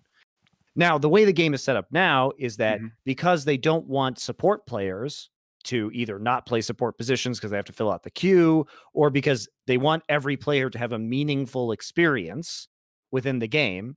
If I'm queuing up, then they're not going to, they figured out ways to give support players free income, free HP, so that they're not going to just get one shot by a mid laner for the most part. Right? So I do think that that is good for the player base, but it's not good for the viewer of the professional scene and building up narratives. Like, we shouldn't pretend that in sports, every position has the same ability to determine the outcome of the game. And I think that's an interesting thing for me to kind of like jump off of, because when you're talking about this yearning for like the big outplay from the Zed, are you yearning for stars? Like, this guy is the main player on this team Yes. and he carries, because It's that's about not creating these narratives, right? that is not what League of Legends is anymore. No, Like, it it's very not. much is like everybody has a 20% share and Yep. out of the 100%. Which and is that was good for what, players. Yeah, It's and good that's what for the the game- players. it's what the game was moved towards, but there's kind of interesting like launching points from this. For example, can you be an explosive star like you could as a mid laner in 2013, even in social media or as a personality, if like you really had a 20% share in the game or a 25% share if you No. like funneled resources? The answer is potentially not. You know, No, that's you the can't. thing. That's what is I. like, That's my point. That's my point. Is that Faker without that meta? And by the way, Faker was the catalyst for Riot to nerf all of this shit. Like, if Faker had like, Riot literally changed the game to nerf Faker. I mean, Because if you no one think else was about it, doing it. the year later, they changed the game to nerf Mata with all his control ward Yep. spamming at Worlds. I mean, in future years, they nerfed the Korean playstyle of risk averseness from Yep. removing wards. Like, Yep. I think that's in general been, they've tried to change the game every year and they managed to do that at the competitive level too. You think back to the lane swap meta and the things that were done to change. But kind of getting to where we are now, like that's the question I'm asking you is, are you yearning for Zed to one-shot people? Because I feel like a lot of people can one-shot people. Are you yearning for stars in a way Correct. that the game Yeah. isn't really The set way up to I am create anymore? yearning for positions themselves to be imbalanced in some way so that we can drive better player narratives and a player has more control. And that's still true in mid lane due to the position of the map. But It's less true than before. it's way Let's less wrap true up. than before. I think the bigger thing for me is like I want to be able to bring back those like career defining plays. Like we're talking about Faker and Monte. I know you're part of it. Was like the Faker. What was that moment? Like I feel like at the moment it's those outplay potentials where you really get to show your stuff. Now whether it's mid lane or whatever it might be, like I want that to be brought back. At the moment it feels much more about, hey look, this team is playing very well and they're playing very cleverly around the map and everything. But I still feel like there isn't that same wow factor when I look at someone and go, holy shit, I actually couldn't do that. Like that is absolutely insane. Do you know, the funny thing to me is that I was, during this conversation, I'm trying to think of some of those plays from this year specifically that are like that. And the first one that came to my mind was the Knight LeBlanc play that happened at MSC. I forget which team it was against. Yeah. I you know, where remember he's what you're like talking dipping about. around the fight and just annihilates everyone. And the irony of that being the example that comes to my mind, is it goes back to the idea of supports essentially having to be the sacrifice for these plays, because the support is playing a Yumi. The support is just like Faker 0.5 attached on the side to make this play possible in the first place. So I mean, I'm also incredibly biased about this topic because I'm an NFL fan, right? And I grew up with American football. And American football, like, I don't care if you are the best fucking player at your position, you are never going to be more important than the quarterback is, just because that's how the game works, right? And it's like baseball too. Like, baseball is a team game, but 90% of it is between a pitcher and a batter. Therefore, the most important player on that team is the pitcher, period. Like, that's why we have star pitchers in baseball. And I don't mind that dynamic. But at the same time, I understand why the average gamer wants to go, like, the way that we consume, I mean, we can get into a whole fucking rabbit hole on like esports game theory. But basically, the reason why we are in this kind of shitty position as esports fans is because esports are still contingent on people playing the game. Okay. Now, most sports fans do not actively play the game. So it's much more compelling for them to say, hey, this quarterback or this pitcher is absolutely fucking dominating. Right. And that's a fun story for me as somebody who doesn't play the game to follow. It's much more compelling. But for most players, if you watch the esport because you're trying to learn how to be better at the game instead of just appreciating it purely as an entertainment product, right? Then I'm not going to play the game if I have to play support and I'm just getting blown the fuck up by a mid laner, or I feel like, oh, I don't have the most impact in this position. Like Riot is absolutely doing the right thing for the player base, but it is objectively the wrong thing for the professional scene, because you cannot build player stories, player narratives in the same way that you could in many traditional sports that are very, very effective.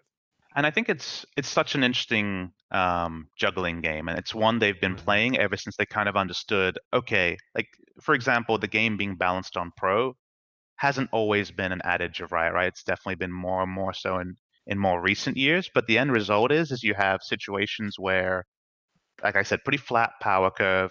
The most you have is like 80 carry is a really important role in the late game. Jungle and support, really, really important in the early game. But then, people will be like, I hate, you hear all the people complaining about jungle agency and things like that because they're the unknown variable, right? And because they can be so hard to keep track of. And that's the thing, is like they have pushed it towards that pretty flat power distribution. And that means that individual stars, like we've alluded to, are pretty hard to build up, but it does mean that everyone's having meaningful gaming experience. But the end result is that you end up being impressed with teams, like combinations of 5 players and how clean they are together. I think I called it combat problem solving. It's like, it's very much a jigsaw puzzle, League of Legends, where it's about prio and tempo and what you're anticipating the enemy to do, and thus what you're doing. And if you're 30 seconds ahead of every decision, you're going to win every fight because you're just in position to do damage, and they aren't. And that can lead to very nice looking League of Legends. But if your goal is like, people are focused on the mid lane or a star here, it's not there anymore. And I think Monty will appreciate this one comment is, back in the day, support was like equivalent of the dog roll, right? Like you got no resources, you made the most of it. No one wanted to play it. If they had roll queue back then, support would have been like the negative queue time almost. Like somehow you'd be paid to like jump into it. And the reason why I bring that up, a lot of people know this, but people always talk about how like Mad Life made support sexy. Like back then, even in this meta, he was transcendent. And the reason why that was so unique is like, we've had great support players since, and when people talk about who are the greatest support players of all time, they're going to index towards newer names, right? Because a lot of people weren't watching back then, so they'll talk about Mickey and other really great players. But the thing to consider is the amount Mad Life changed the narrative when his role had nothing. Like his role was like, he was the best player in all of League of Legends right? before Faker debuted. He was the best player in the fucking world. On a role where you got nothing. Like the game was like kind of acting against you. So like imagine comparing his transcendent performance with nothing to the role obviously having a lot of front-ended power in the last couple of years and then playing well in that context. And it's so different, right? It's almost like he was playing soccer without shoes, football without shoes, and then everybody else has like cleats and really nice equipment now. It's so different. So that's people who've been around for know the entire context. You just sit there and you're like, no, you just don't get it. But it's like, of course they don't, right? Like you say, every year the viewership is more and more new faces, and the amount of people with 10 years context on the game is going to be understandably limited. Yeah, and we can compare it to other esports as well that have kind of different star dynamics, right? Because at least what was so exciting about StarCraft in terms of star player, StarCraft Brood War, not StarCraft 2, because it was okay, but StarCraft Brood War is really just like the god tier esport. And what was so compelling about it was because the game itself was so horrible to play that you could only really be ever 80% good at it. So every pro player had to make conscious trade-offs of like, am I going to macro or micro more? So the styles were all super unique, right? And you're dealing with all these strategies. And so you could really build up excellent storylines surrounding these players because they all had such distinct styles. And the other thing that is great is like, so for example, Counter-Strike is a game where everybody just has the same access to everything. No one is theoretically more powerful than anybody else, right? But some sides are favored though, right? Like T side and CT side. Sure, but I'm talking about individual players, yes, and not by much anymore. Like, sure, we can have that argument, but the point is that here's how they solve the star problem in Counter-Strike. okay, so everybody has the same abilities. Well, you're on an even playing field with everyone else. So if you're getting 3 kills, well, all of a sudden that's impressive, right? And you could really build that up. There are also roles in Counter-Strike, so that helps build these narratives. But what's really key about Counter-Strike is that it's a shared economy. So that if I'm on a team and the guy next to me is way better than me, well, I can buy him the best gun and I will take shit. Like if we don't have enough money to buy for everybody, I can literally give the guy next to me the ability to carry this game and say like, hey, buddy, the burden's on you now. I am buying you this op and I'm going to take a deagle and you got to perform on this. Otherwise we lose. And which is incredible. The obvious question, Monty, is what would League be like if there was a shared economy? Would everyone play Master Yi Kayle? Thank you. So I would be very curious as a we've already had Funnel, right? And Funnel felt really bad when we had it. Funnel did feel really bad when we had it. But at the same time, I do wonder what League would be like with some element of shared economy. Lulu running around with Kayle running around, and Taric level 6 ults, and then some very over-leveled 6-item people. This is an idea I've already had previously with, I think the perfect way to nerf Ornn so he wasn't ever present in professional without nerfing his stats would be that he has to spend money on the item upgrades that he gives to the team. And that would be kind of a similar idea to this, where it's like you sacrifice that player to buff up your other players, which is just a random thought. I'd also like to say real quick, they've just introduced an item that if you kill someone, you go invisible.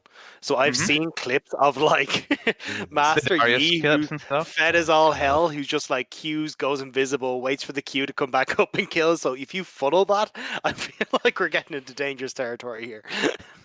No. I mean, I hear what you're saying, but I'm just saying that these are other games that do, I would say in the current moment, do individual star building better than League of Legends does. I mean, Counter-Strike has insane advantages in many ways compared to other esports. It's far more likely to be watched by people who don't play the game, which means that you can do a lot more with the kind of star building around it. Because I think everybody who watches esports, like if you watch League of Legends, you'll also tune into a Counter-Strike major. Hey, you're a Dota fan? Well, you're watching Counter-Strike too sometimes. You know, it feels like everybody in esports like converges on Counter-Strike for major tournaments in a way that just doesn't happen in other parts of the industry. And it's because it's super easy to watch. It's the easiest esports to watch by a large margin for the average person. I think the closest comparison is maybe TI, but even with TI, people will be like, "Oh, TI's on." They'll watch for 10 minutes and they'll be like, dude. "Okay, I can't." No, that's a fucking lie. So I have watched every TI since I think TI 2. Okay, I don't understand anything about what is going on in Dota. Okay, like I watch it because I'm part of the industry, but I sit there and I'm like, I have no clue what is happening. Whereas in Counter-Strike, everyone can understand what is happening. Yeah, he shot him in the head pretty good. Exactly. And that seems to be gooder on that side than that good shot. Yeah, then they're like, everybody's like asleep for 5 seconds, and then like the BKB is coming in, and they're like popping out of it. Like I'm like, what the fuck's happening? I have no clue. It's just like, I don't know, like ships like flying across the screen. It's confusing. Yeah, I have to say on the topic of other games, and you mentioned how Counter-Strike does a really good job of building up star players. I think that one of the most interesting, certainly as someone, I used to cast Counter-Strike a long while ago, so I have a relatively good knowledge of the game. One of the most interesting things about Counter-Strike to me is the way that rosters are built, because it's very, very different to League of Legends. In League of Legends, there's an extent to which you'll have a star player in a role and the team will play around them. But as we're sort of saying earlier, that's definitely becoming a less important factor within League of Legends. It's still important, but comparatively to Counter-Strike, when you look at players like Simple, for example, he's actively chosen to stay on Na'Vi for years now. All right, I mean that's within reason, but like there are a lot of examples of players that are star players with less star teammates because they need to have players that are there to set. So in Simple, I think it's partially because he wants to be on a Russian-speaking team, in Ukraine. Like there's like other reasons why people do that, right? And Simple was on Team Liquid previously, to be fair. But I think that in Counter-Strike, because communication is so important to Counter-Strike, like when you have freeze time and you're basically calling plays because every round is like an NFL play, right? Where you're talking with your teammates, Yeah. being like, no, we need to make these adjustments. In terms of in-game communication, Counter-Strike is by far the most difficult esport because the game is literally frozen, or you're taking timeouts in game to be like, no, we need to adjust this strategy, right? It is the most similar esport to a real sport. And so I think that makes it so that language is way, way, way, way more important, because in other esports like League or anything else, sure, you can have a translator out of game, but there's way less communication that's going on in game. Where you couldn't feasibly have a translator, and your coach is also in there at the same time, literally in the middle of the game talking to you. So I think it does put a premium on languages that you're comfortable in same language rosters. I have a little bit of a theory for this, is that like, because you kind of pointed out CSGO there, and I think with regular sports as well, is like when you look at the playing field that everyone is on, it's level, right? I mean, CSGO, you all pretty much get the same guns. I know there's a little bit of difference, but I mean, your economy is not massively different. It's all kind of the same. Same when I look at an esport like Rocket League, you're all playing at the same level. Sure. NFL, soccer, like you all, it's easier to then build the star player because everyone's kind of at the same level. The reason you got this massive advantage is because you're really good. And I feel like that's the thing with League of Legends, is that it's kind of hard because you're not always going in with the same level playing field. I know there's drafts, there's maybe you got an extra setup to begin with, and there's certain things like that. And I, like, as a tangent to this, partly I think why I was such a fan of like the blind pick best of fives and stuff. I know strategy wise it's not the same, but people can still go in on the same champions. It's just like, hey, look, this thing's Giga broken, play the Giga broken and see who's better at it. I think to a certain extent that helped in setting up those stardoms, because you could actually go, hey, look, we put these two guys on a level playing field and this guy's clearly just better. Yeah, I think that's sort of true. I think the way that you present it in terms of sports is not wholly accurate, because the equivalent I don't would watch be like traditional like, sports, so okay, like, so it depends on in the game, right? Like mid lane and quarterback are going to have more power just because they're at the center of everything that is happening, or making the decisions about what happens on the field of play, right? So there's an analog there. But if you're in basketball and your team just is like, yeah, we're just all going to pass to that guy, like technically you don't have any more theoretical agency than the other four players on the court as you. But if you're getting the ball twice as much, well, you have twice as many opportunities to score points, right? So it's more about decisions. Like Counter-Strike is more like basketball in that you're making decisions about who gets the resources, right? Whereas in League of Legends, it's more like the resource distribution is set when you queue up as a mid laner, right? Like you're opting into that experience, which is much more like the NFL. And I think for me, like if I think back to this Worlds, right, in terms of like this player was transcendently better than others, it's not really something I think about that much at the Worlds that I watched. Now I was, ingesting it a lot less closely because I wasn't casting it this year. But then if I think to the CoreJJ in-houses that he's running at the moment, so CoreJJ's been running a lot of in-houses with comms, and obviously I watched a lot of scrims with comms.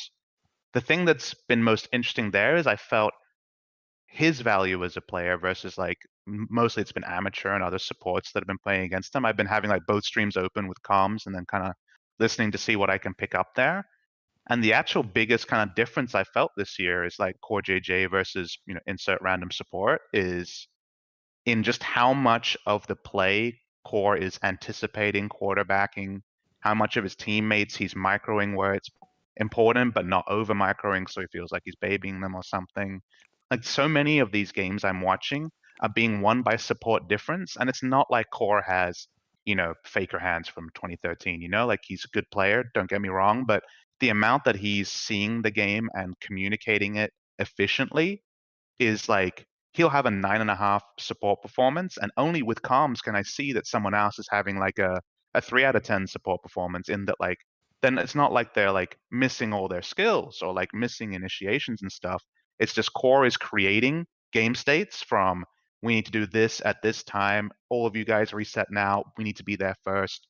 And if the other support's just not talking, Core's just winning the game, and it's not even visible to the fan who doesn't have the comms. And it's like, that's the kind of nuance we're at this point, where there's a lot of invisible power that players are bringing the fans will only know from like maybe if a content piece catches something, or if they hear a player talking about it, rather than like, I saw that sweet play, that guy must be so good. And that comes to interesting territory where League is a good esport, because when someone makes a play and you play the game yourself, you can say, oh, I want to grind and be as good as that guy. But if it's something as invisible as this, where you have to be watching like an in-house stream to see it, that does take away from the like aspirational, I want to be like that guy. It's like much more in a side channel than I think it was in previous years. I think that's a super interesting topic to bring up as well. I don't think there's a coincidence that League viewership peaked in 2015 and 2016 in the West. Like, I don't think that's coincidental. I think that's when we were much more able to build narratives around Xpeke and Bjergsen and these kind of players in LCS and LEC, and there was a really compelling reason to watch them. I feel like those narratives have fallen by the wayside, and I agree that they should have, because not doing that would be disingenuous to the game state right now. Like, you would literally be misanalyzing the game if you were to attribute too much power to one player or one position. But it's kind of the way the game is gone. And like I said, I do think that's good for maintaining a player base. I don't think it's good for exciting, it's entertaining. Though, because I know you and I back then, were kind of expecting the tail end of a game, right? And League never had that kind of like expected tail end like games used to, 10 years ago and stuff like that. So it says something about just the natural attractiveness of just following League. Like, there's still enjoyment there, but I think to Christopher's point, it's like, what would cause another boom? And you might say, okay, well, games don't have booms this late into their time because of player base and stuff. I don't know that applies to League as much because the player base is huge. But like, what is the signal that the person on the outside flocks in droves to League? And it kind of has to be something like that. We've already seen this in other. No, God, please.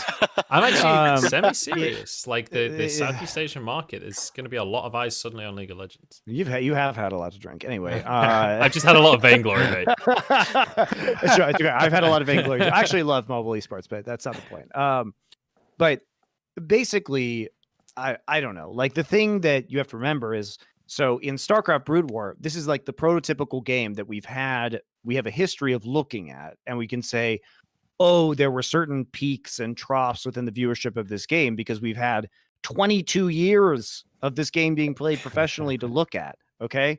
And you can say that even 10 years into a game, almost 10 years into a game, when Flash started to become huge, that the Flash Jaedong thing started to arrive like 2008, basically ish.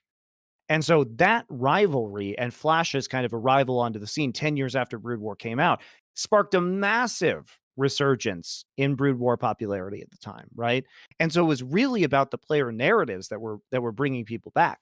Here's another example. Counter-Strike, okay? People look at Counter-Strike Global Offensive now and they say, oh, wow, it's probably the second biggest esport in the world, at least in terms of Western audience, right? Behind League of Legends. And you look at it and you say, well, what happened to Counter-Strike? Nobody fucking watched Counter-Strike and Counter-Strike Source. Nobody even watched Counter-Strike at the beginning of Global Offensive. It was very small for the first several years of competition. Only really started to take off, 2014, 2015. This is when it really started getting legs, but that was years after Go was released, right? And so a lot of this, Counter-Strike Global Offensive, the rise is so connected with the NIP 80-plus game win streak. Yeah. And the fact that you saw this Swedish team that was blowing the fuck up, and it really caused like this sensation of star building to occur within the game that made it really, really attractive to people, right?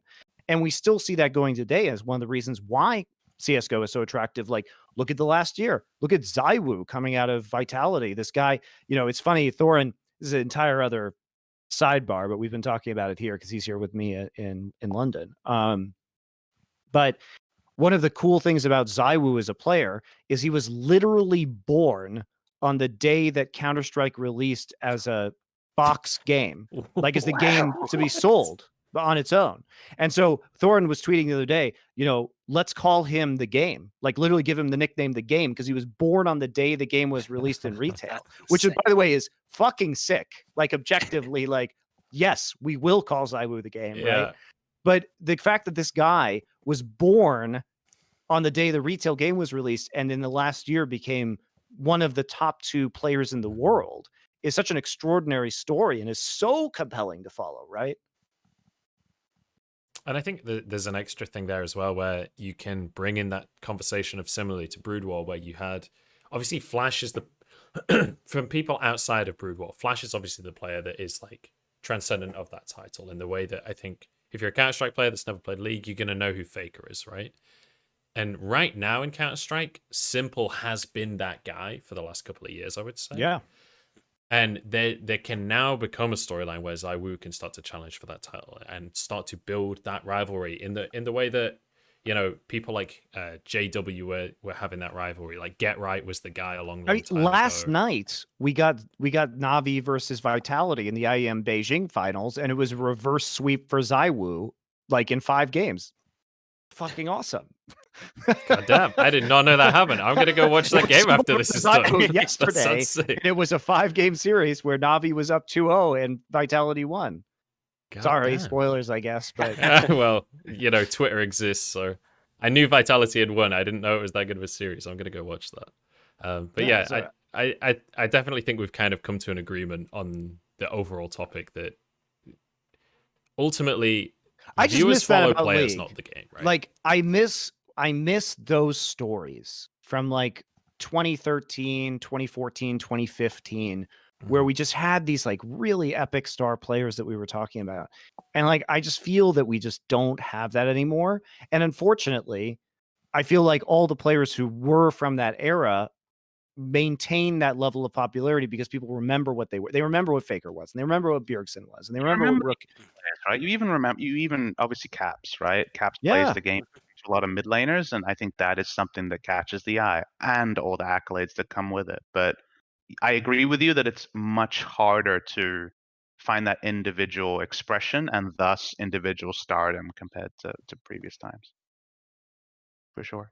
All right. Well, I'm going to shift the conversation forwards a little bit more to modern times, because I want to ask you guys a little bit about what's happening within with the world of League of Legends right now. And there is a question in chat that's actually just caught my eye, which I think is a good question to bring up. What do you guys make of the new LCS format? Because I was going to ask about rosters and stuff, and we can go into that conversation in a little bit if you'd like. But Has that been announced? Yeah, it was announced a couple of weeks ago. Mooted, I think. Right? It's basically still like rumored technically.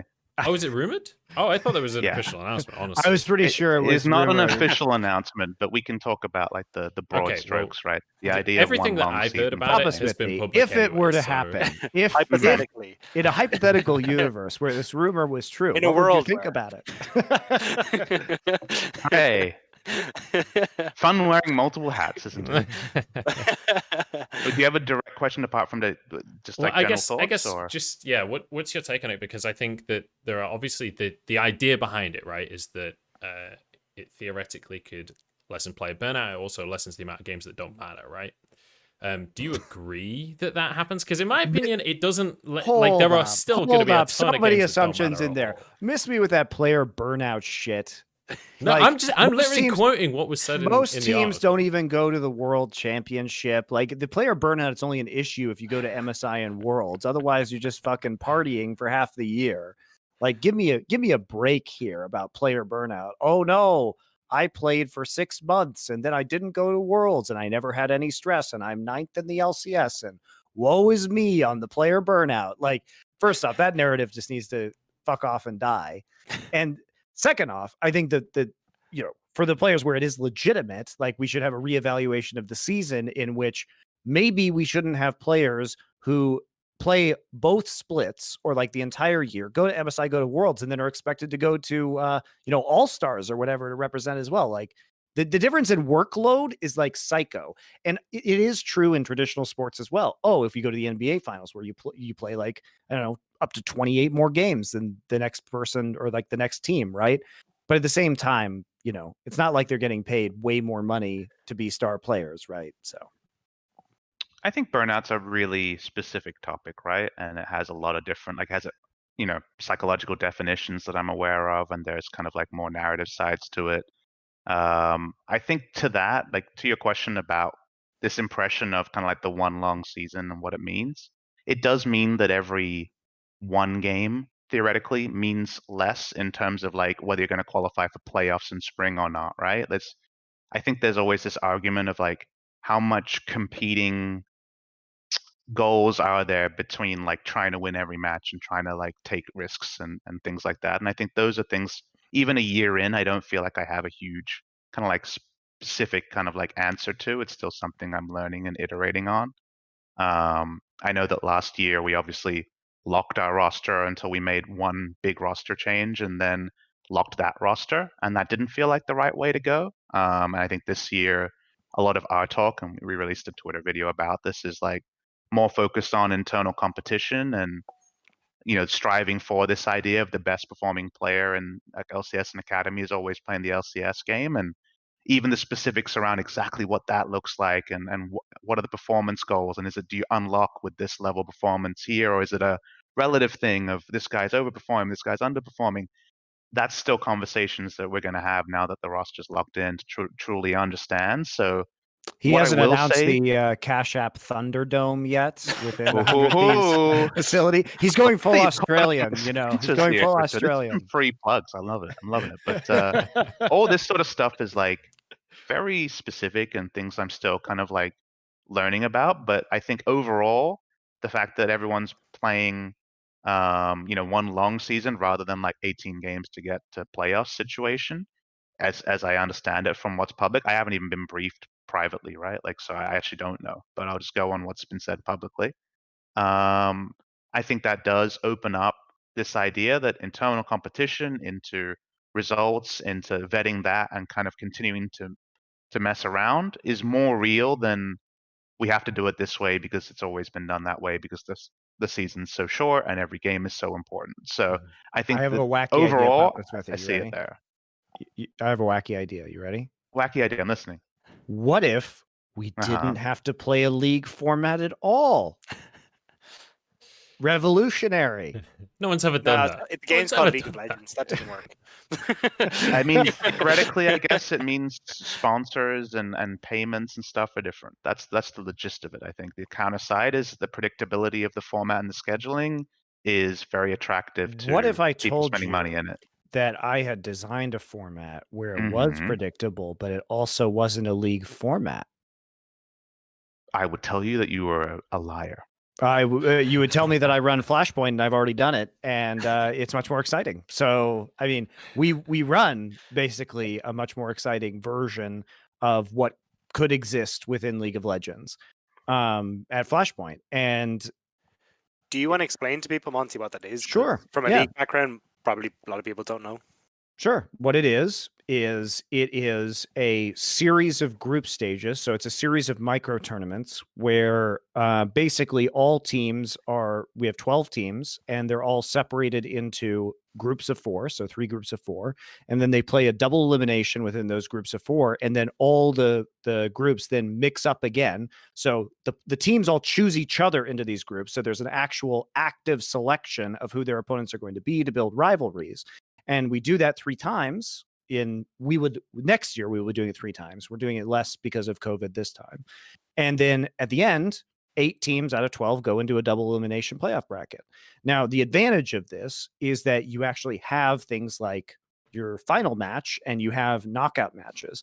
And also it guarantees every team a certain minimum number of appearances for sponsor reasons, as you say, but it just creates a much more dynamic and interesting format. So interesting thing to consider is I don't know if you've had time to peruse the changes to Academy and Amateur in North America. Yeah, but I have. They are actually taking the soul of almost what we were talking about. If we're bringing it back to what we were speaking about earlier, specifically around the idea of like masters and champions, it's going to be single round robin Academy. So 9 games, predictable, played between the Academy teams, and Academy and Amateur tournaments happening at the cadence is still unknown, but semi-regularly.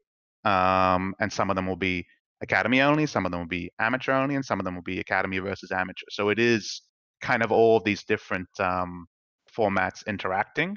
And I think that's a super cool way. Like when it was proposed last year, I was one of the first people brought in because we already had an Amateur team. And I was like, sure, yeah, that sounds great. It's very interesting because Obviously, Academy as Wait, a wait, wait, you have product an- is like, Your amateur teams competing in that? oh, yeah, I mean, of course, right? Like, Really? there's gonna Golden be Guardians Academy is and going down there? Shh. I see what you did there. I see what you did there.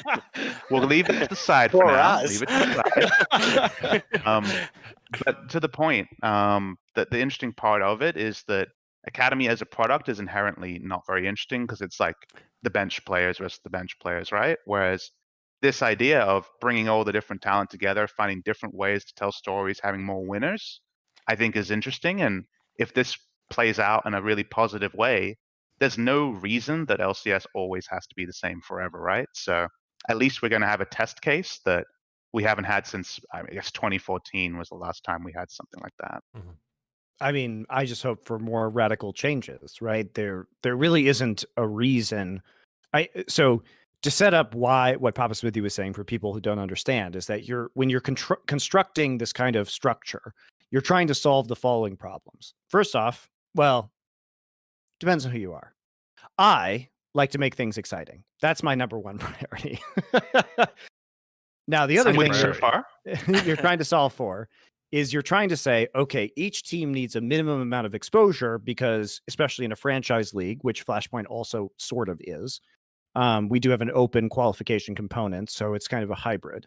But you have to provide enough kind of airtime for the franchise team so that they can sell sponsorships, right? And they can go to sponsors and say, hey, we have a minimum number of matches that we're going to play, which will justify your investment because we can guarantee it. Now, pure tournament formats are obviously very bad for that because if you get eliminated in the first round, well, your sponsors get really pissed and then maybe don't renew with you, et cetera, right?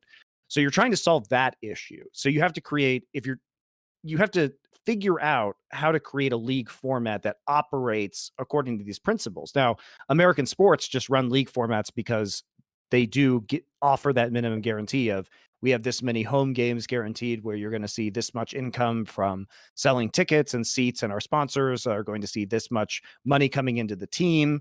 So it does make a lot of sense in order to do things like that. But it's not the most exciting, right? Like you would like to see kind of these little peaks of excitement throughout your season. And so my concern is, I do know, aren't they planning to run some sort of mid-season tournament with the new alleged format? I'm not super familiar this one's right now. it is public, so that stuff's there. But yes, it'll be like I forget the exact name. I know at one point they were calling it NA Grandmasters or something, but something along those lines. Yes. Yeah, so I do like that about it, but I think you can go even further. And I think that the mistake that Riot has frequently made is that they think, so there's a very weird disconnect between people who work in esports, almost all of which are traditional sports fan as well, and the esports viewership, almost none of which are traditional sports fans.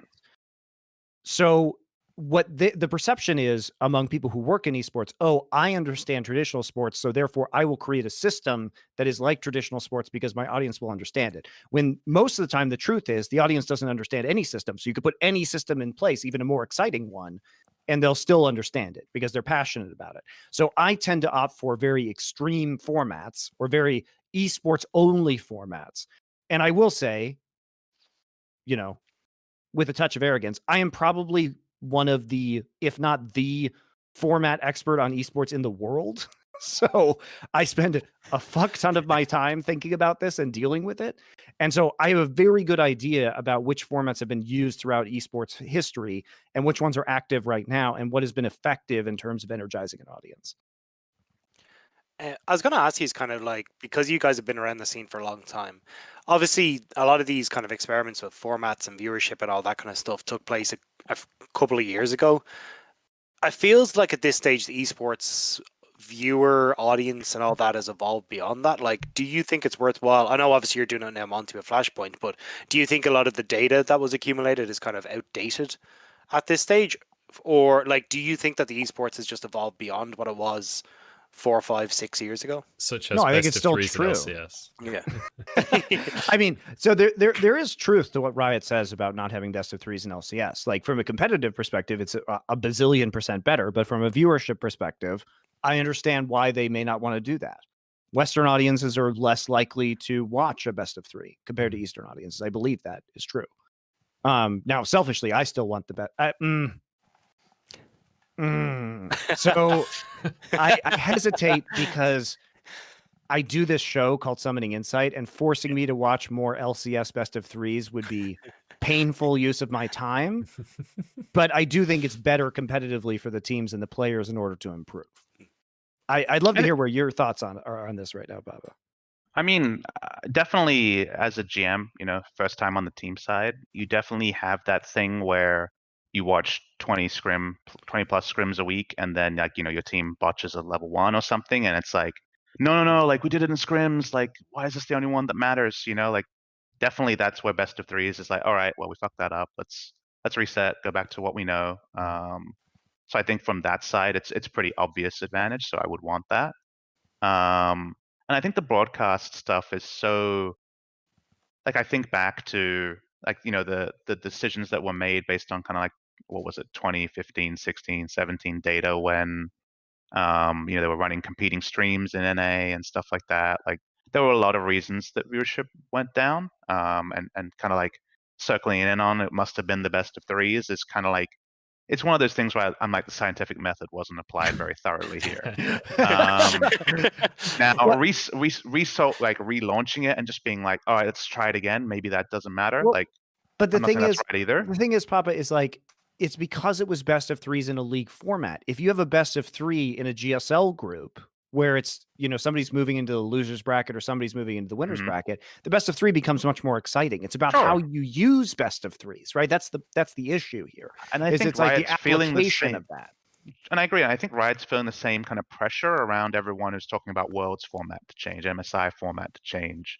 And it's, you serve a lot of masters, and if you try to serve them all equally, then you end up with like usually an output where you're like, oh, I see how I got there, but I wish it was different. And I think my impression, not again having any inside info on this, I'm sure Riot looks at all the people talking about, single elimination and double round robin best of 1s at Worlds, and they're like, yeah, I mean, I really wish it was better, but how to do that, what levers to pull, does that mean that you make everything a shorter amount of time because Worlds drags on for a really long time? What is the correct amount of days between games and stuff like that? I mean, I already solved the World's problem, so. That's true. I mean, you just solve all the problems, but you do cause problems too. So you solve World's problem. No, Papa. That's not true. I cause problems when people refuse to solve the problems. If they solve the problems, then no problems are caused. It's a very simple system. But then you inevitably get fired or let go and then have to go and cause problems elsewhere. Well, we'll see this time, right? And to be fair, I was never actually fired, especially from OGN, right? Because they wanted to keep me in. To keep you. Yeah. So that it's more that I caused problems with Riot because of what I was saying, and then they weren't going to invite me to international events, and so there wasn't really a lot of career growth there. Was really. And people think that I don't cause problems, but I cause problems too. And funnily enough, somebody in this call was around when I caused a problem, so I should tell that story. Munch from IEM Katowice 2017. Yeah. Well, I mean, there was a lot of issues with that tournament, but the thing that I was the most upset about at that tournament was, if you remember the casting scenario for how it was going to be when we entered the studio, when we were actually in Spodek. I remember we were stood on the studio floor with So if you remember, originally the casting spot was going to be like basically like a talent room in the back with no crowd audio. Yeah. So I was like, and it's a big final, but if fans don't know, it was literally a cupboard, and if fans don't know, if you can't hear organically the fans reacting live, then there's no way for your excitement to match the fans. So you'll be like, yes, they're pushing it well. Maybe the fans are losing their mind, and then it just sounds like you're a bad caster. What are your thoughts on casting in the middle of the night from North America for finals that are happening in China? So, I mean, for the finals, obviously it's not ideal. Like this one in particular was like egregious. I get you it. Want the I'm just final joking. To be like, anyway, continue with your story. A little on the nose, yeah. But I'll work to that because it is relevant. But in this case, like they were gonna try to pipe audio, but it wasn't gonna be like Riot got really good at piping live crowd audio, so you were able to match it. But the reason why I was upset is that I was talking to ESL live, so Joe Miller was there, and it was like, it's going to sound like we're bad casters because we can't match the crowd, because we can't hear the crowd. So it's going to come off as bad technique. And that was when I was still, auditioning for Riot events and stuff like that. Like I wasn't an auto include or anything, and everyone there was an aspiring caster trying to hit the level. Like the officio tier casters had all rejected that tournament. So I was like Crumbs, myself, and then a lot of people who are now well known, like Bevvies, Frost, Munch, and things like that. And basically, I told Joe Miller, like, I refuse to cast this final of this event if you want me to do it, because this is not an acceptable compromise. You need to make this better, or I'm opting out of casting this event, because it's just not correct that we should be subjected to this. And they ended up changing it, and we ended up having the ability to have crowd audio, because we were just casting like behind a curtain on the back side of the stage or something.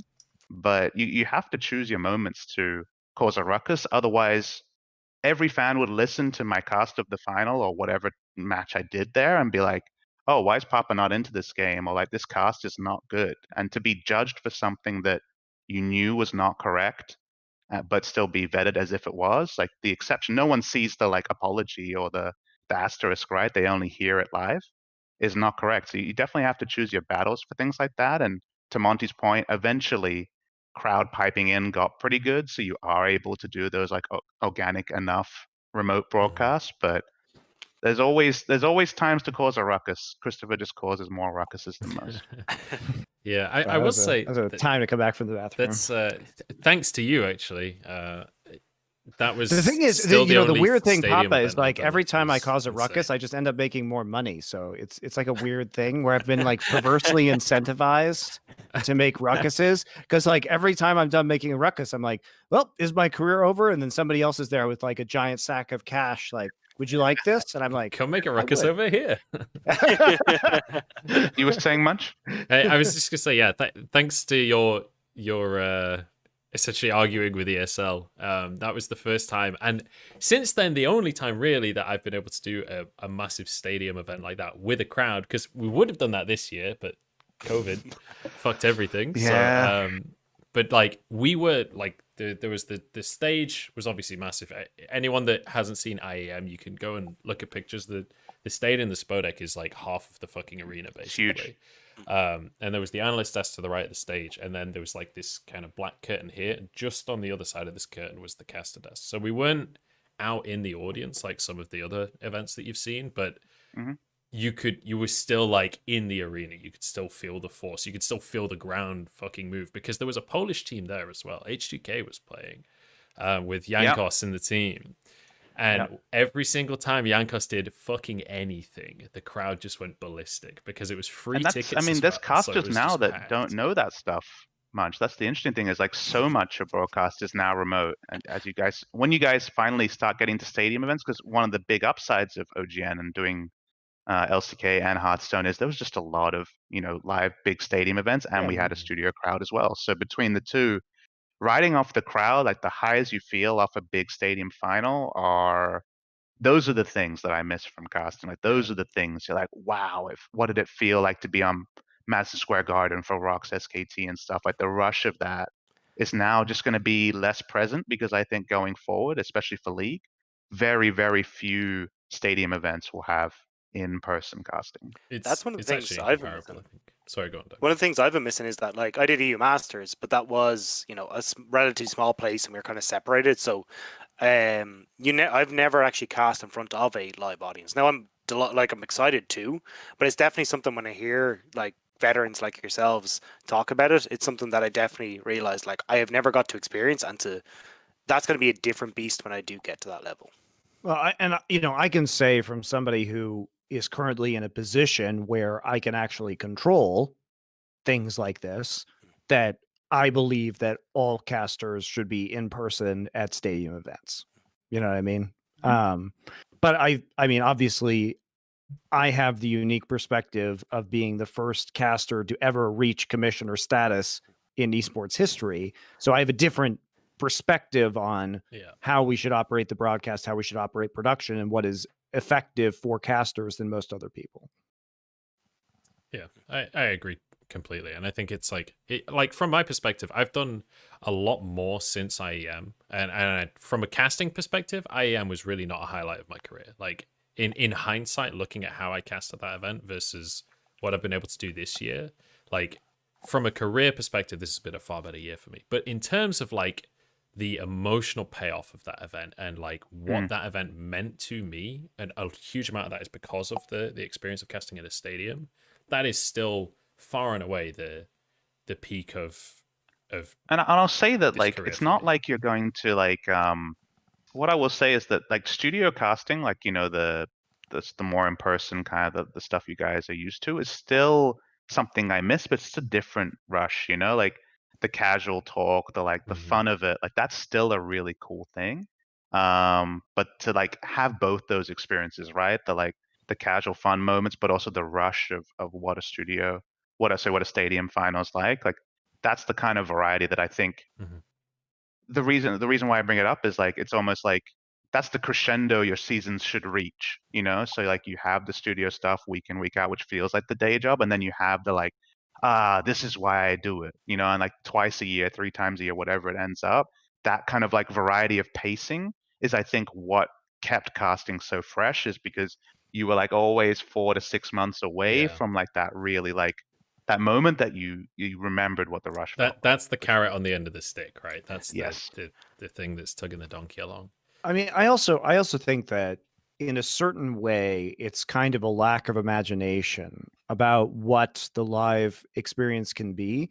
Because I feel like if you've reached the place where the conclusion is that the casters don't have to be there, then why aren't you coming up with fun ways for the casters to interact with the crowd Monty died. or really be he's back. additive to that experience, right? Uh-oh, did I go somewhere? You For a little bit there, dipped yeah. partway through the sentence. Yeah. No. Yeah. What I was saying is like I feel like if you've reached the conclusion of the caster shouldn't be on site, then I think you are not creatively thinking about how much them being on site could be additive to the total experience, or So how they could be interacting with the important audience. note. Remember that the first language casters are basically always going to be on site. It's the Sure, second yeah. language casters that the English broadcast usually is. That you're right. Like there's definitely some framing stuff to think about there. But if it is first language, like if we were doing Worlds finals in North America, I'm 100% certain, outside of crazy COVID stuff, that it would be. Oh yeah, in yeah, person. for sure. But I think even if you're not necessarily the first, the first language casters on site, there's so much you can do that's interesting. Like, for example, one of the things that I pitched to Riot on numerous occasions that eventually became the Blind Spot, which is our post game show on Flashpoint, where we're in a bar. Basically, it's a bullshit bar segment. Was I said, hey, while we're traveling around all these other countries, why don't we just rent a bar in each of the cities? Because Worlds is wonderful in the way that it moves from city to city and you kind of get a flavor of all these different locales. So why don't we rent a bar for the post show in each of the cities so that we can actually show local flavor? So even if I'm not necessarily the primary language caster, let's say we're in China or Korea, well, maybe we have like, we're in different locations in China where we're doing the post show, or we're having a drink and, having traditional Chinese alcohol, we're having the baijiu or whatever, and we're talking about it, or we're eating the food, or we're making it more, because that's something I love about esports is that the travel element and like that you get to see all these different cultures and like experience them vicariously as a fan. So I feel like there's always things you can do in order to kind of bring that reality home and create more compelling content. So I mean, the Bevvies sad with the reality boys is to that- Shanghai Worlds. I mean, exactly.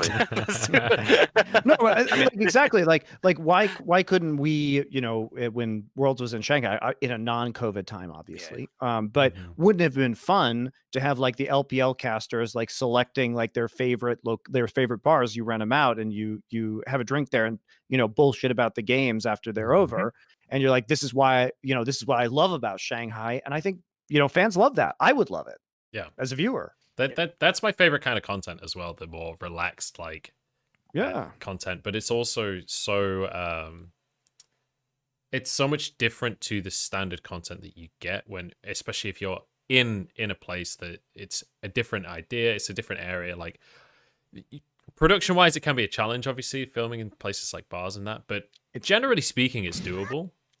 okay. Yeah. I think it's pretty doable, personally. Well, I've had some horrific experience. You've maybe worked with this less year. Chinese production crews than I have, but I know what you're talking about. Let's we're not going to go further than that. I'm just going to say I know what it's like doing events in China. We tried to do one podcast in a place that was out in the open, and the cook came out of like 3/4 of the way through and started yelling at one of the staff. I mean, and it was just to be picked up fair, by that's part of the everybody. experience. True, That's part of the experience. yeah, Like objectively, if that happened in a World's Post, it would be fucking hilarious. Yeah. it would. Yeah. If there's drinks involved, then it's suddenly a lot looser, and that kind of stuff is easier to. Anyway, include. these are just ideas, but I do think that there are ways to get real interesting value out of those kind of experiences, and I think that a lot of the time people just aren't thinking about it, or they don't want to put the extra effort into making that reality happen.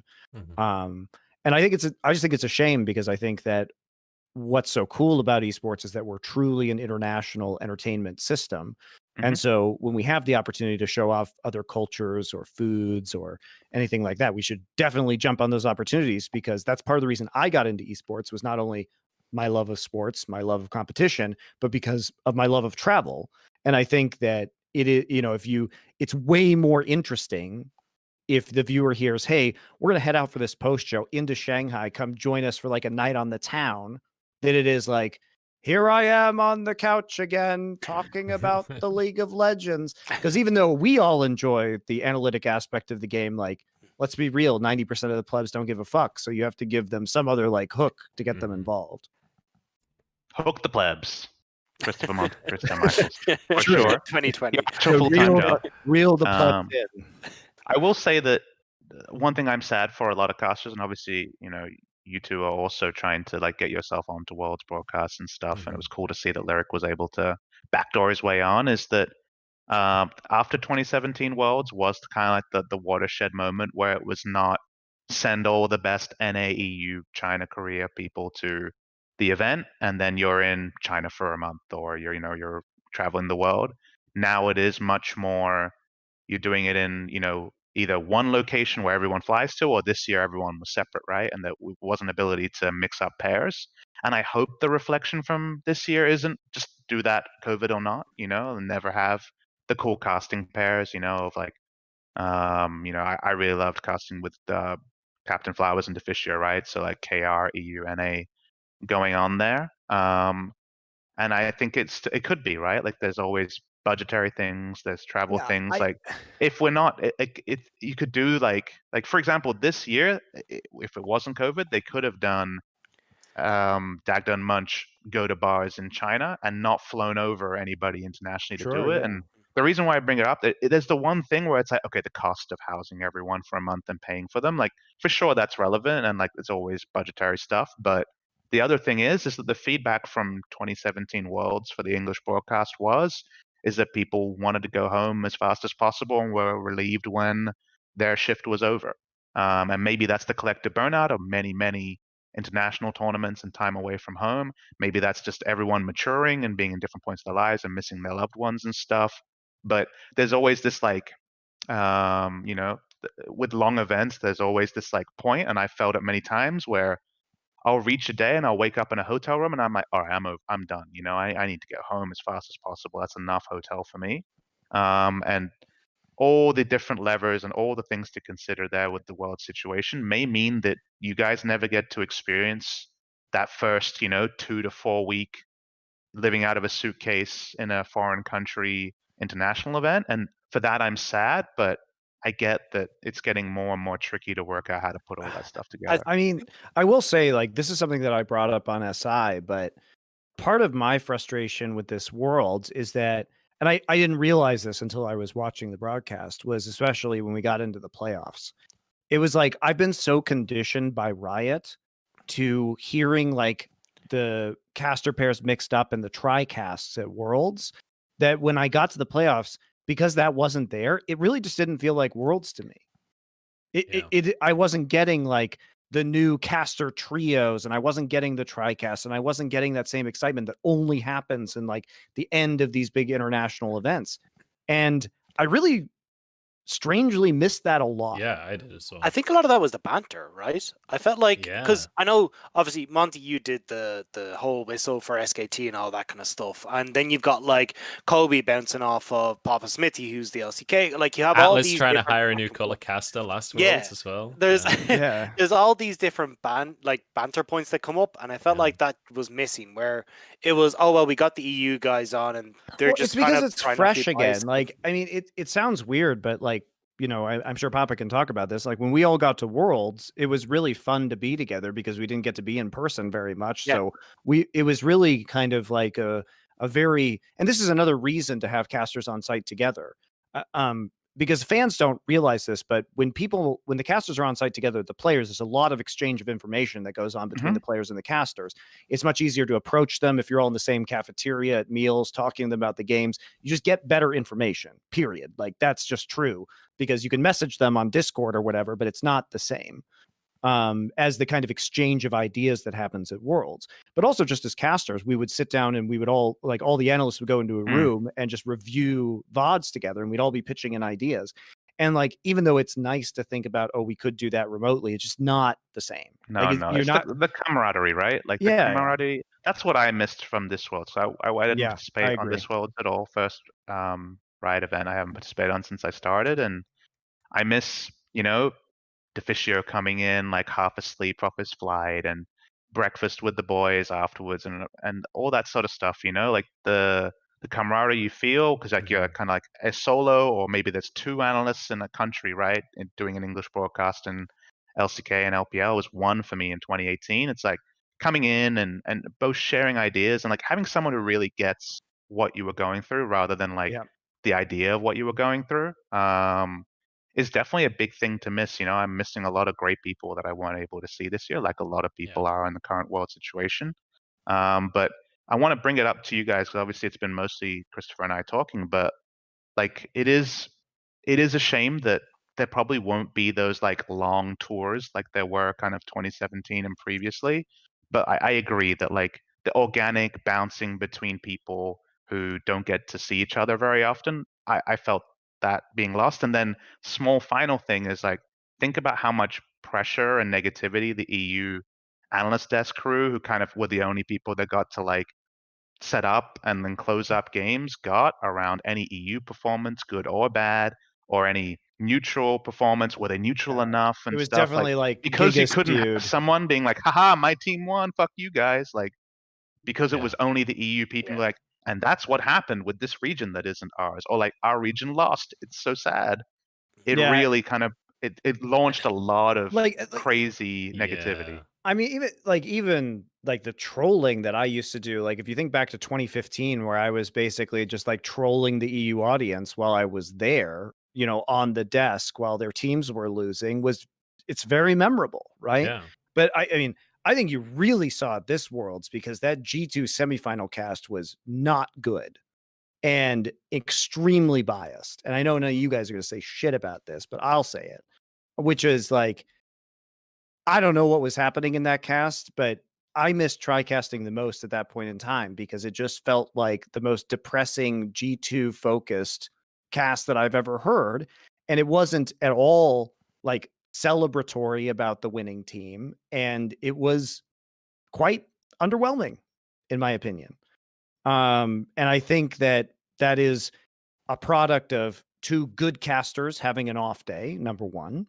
And I also think it's a product of not having that mixture. And I think it's a product of circumstance of everybody is still just in the studio doing what they've done all year. And because there isn't any differentiation because of COVID, like you're not going to turn in your best performance. Yeah, that's exactly what I was going to respond is like, there's a conversation to be had about like the LEC guys coming into the same LEC studio that they've been coming into every single day of the year, aside from when they were doing it from their bedrooms earlier on in the year. Like, if you're in the same workplace every single time, like the differentiation of the games is not that significant. And no, I sympathize for sure. And I think that was something myself and Munch felt for LPL finals and regional finals, because like the analyst desk was at the stadium, which was all cool and sick, but the actual casting was done from the regular studio.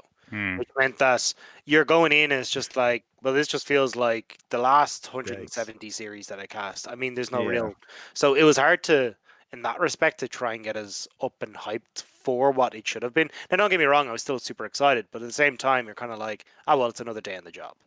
And I think that's a really important thing for you to bring up, and I'll let you speak, Munch. But the reason why I say that is because I've done the stadium events, I can channel the stadium kind of like Yeah. feel Yeah. in my finals cast because I'm like I put myself there emotionally, or like I get myself there, and that's why I was talking about how you guys haven't done the long trail. Even when it comes to stadium finals, it's if you can't draw from something because you've never done it, then that's an interesting kind of thing to like follow through is how Yeah. that would evolve. Because if you don't have it to PapaSmithy's draw a from, it's not banger fair. method actor, by the way. If you're getting that. I mean, I can be pretty fucking hyped, and I'm not a super hype guy, but I can pretend that I'm Riot very hyped. was wrong Nothing's the on whole command. time. I just got some hard setbacks and learned to fake it real good. Fake it till you make it, right? And you definitely made it, so can't argue with that. I definitely think like even with the context of the LPL, like even just the way that we did that felt the wrong way around to me. Like if you're gonna have an analyst desk and a casting desk in two separate locations, one of them's at the arena, I would put the casting desk at the arena 100% of the time there. From a caster's perspective. So I think Christopher will have the same opinion of me. There's two answers here. So you're Yeah. wrong for two reasons. One, the backdrop. Yeah, you can't put analyst you desk can't there. put the stage in camera, right? Exactly. Yeah. So that the backdrop of the analyst desk shot is like the best part of the analyst desk because like other people talking about the game after you've already heard Holding people talking about the game is like signs and- mixed value, right? And you want There to was see no the fans crowd. holding signs and There stuff. was no crowd. No, I understand. But the second point is like you don't want any risk of like audio bleed or anything going wrong with the setup. So going for the safe setup for cast, if it can only be one, is definitely the right way to go. Even if that's I don't agree depressing as with hell. either, but if I had to pick, right? Yeah. So do you guys have an opinion on just going back to the IAM example, right? We were still away from the crowd. We were still separated by that curtain. Do you like in hindsight of doing that event, for example, Papa, do you think that there's a significant difference between being like on one of those built up scaffold platforms in the crowd versus being behind that, if you could still hear and everything like that? Do you think that that's a significant impact? Because generally speaking, in stadium events, there's quite often not like sometimes there's a 10-second shot of the casters, sometimes there's no shot of the casters at all. Do you think that's significant? For caster shots, no. Honestly, like at the start, I had this like, I need this, this, and this. But like eventually over time, I understood that as long as I had like seamless crowd audio, it's not like you're looking into the crowd longingly or anything like that, or really being able to attend to it. So it's more just whatever the setup is, as long as I'm getting live crowd reaction, it's fine. Presentation wise, a lot of different ways you can do it. A lot of OGN and Korean esports is like in the front with the whole crowd, behind you or in front of you, depending on the orientation. For Riot events, it was usually the stadium would be like half used, like in the middle, and like the stadium is here, and then you're behind the stage basically, but you still have the live crowd audio, which was fine as well. I think both of them were valid as long as the crowd audio was there. But maybe Monty has a more specific kind of answer to that. I mean, I like being in the middle of the crowd personally, just because I think the experience is a lot more hype, like on one of the platforms in the audience. And I think it allows for a lot of fan interactions between games as well that are really fun for people who are fans, and I put up with it. I think the OGN style is more having them on stage. I think the advantage of being on stage is that OGN integrates casters into the show in a way that is not really prevalent in Western esports. There's much heavier integration of casters. Like, we'd be standing on stage for our own introductions in some OGN finals, which just doesn't happen in Western esports for some reason. You guys did the two Shens, didn't you? Was it you and Doe? Oh, that was just a silly thing that we did at the Youngsun studio. But I mean, there are examples of me and Doa literally standing on stage with like for our own caster introductions, and same with the Korean casters. And obviously, like Caster Jun is very famous for doing these like super hype intros and everything like that. But I just feel like in Korean esports, the commentators are much more integrated into the kind of showmanship of the entertainment product. It's more ceremonial in that way. It's more ceremonial, which obviously I'll take the attention. You know what I mean? Really, a master of ceremonies like MonteCristo over here. I think there's an extra thing to that though, and there's a lot more background to that in that, especially in Eastern esports, both Korea and China, there's a lot of like almost like game show type television that happens with the casters outside of just the show, right? Within Western esports, it's generally like there is the show, you've got commentators, you've got analyst desks, you've got maybe some telestrator segments, and then you've got a couple of shows on YouTube like this or that, for example. But that's kind of the Asian esports entertainment experience is still light years ahead of the West. Insane. Like, I mean, you guys talk about this earlier, but I don't have to reinvent the wheel here about what works in esports because I have 25 years of what has worked in Asia that I know about to work from. Like when I'm talking about the Flashpoint format, what it is taking from MSL, which was a StarCraft Brood War League in terms of group selection, and applying it in a new system. But it's not it's a hybrid system that I created based off of old StarCraft Brood War tournaments and a league-based system, basically. So it's not that it's totally innovative. It's just that I'm cherry picking the best of all the available options, right? And I think what Western esports tends to not do is learn anything from the history of Asian esports or hire people who know what those formats were or how the production was created. And I totally agree that from my experience at OGN, I would say that while I was working at OGN, I would say that no one in the West in esports knew what they were doing in terms of the rest of the programming on the TV station. And maybe PapaSmithy will disagree with me, but people in the West would look at, here is the esports league content, right? Here is the StarCraft content or League of Legends content or the Vainglory content. And they would just watch that, but they would have no clue what was going on a television station the other 18 hours of the day. No, it's a fair observation for sure. There was a lot of shoulder content that the only shoulder content that got ingested by most Western fans would have been whatever we played in the breaks, right? For OGN, right? Like whatever stingers or funny things, karaoke and stuff you would see. I'm not talking about the fans, Papa. I'm talking about people who are literal professionals in the esports industry. No, I mean, know this content. And I was just saying, like, people remember that, fans, but they weren't aware. Like, they didn't really ingest that OGN was on 24 hours a day and needed to fill stuff. So they didn't know about True LOL Show, which was, you know, forerunner for a lot of podcasts. I am a carry. Getting players in. I am a carry. Like all those things. Like OGN just needed to fill time, so there was a lot more things going on, but it was only in any way ingested by a Korean audience. Like the Western audience just didn't know about it.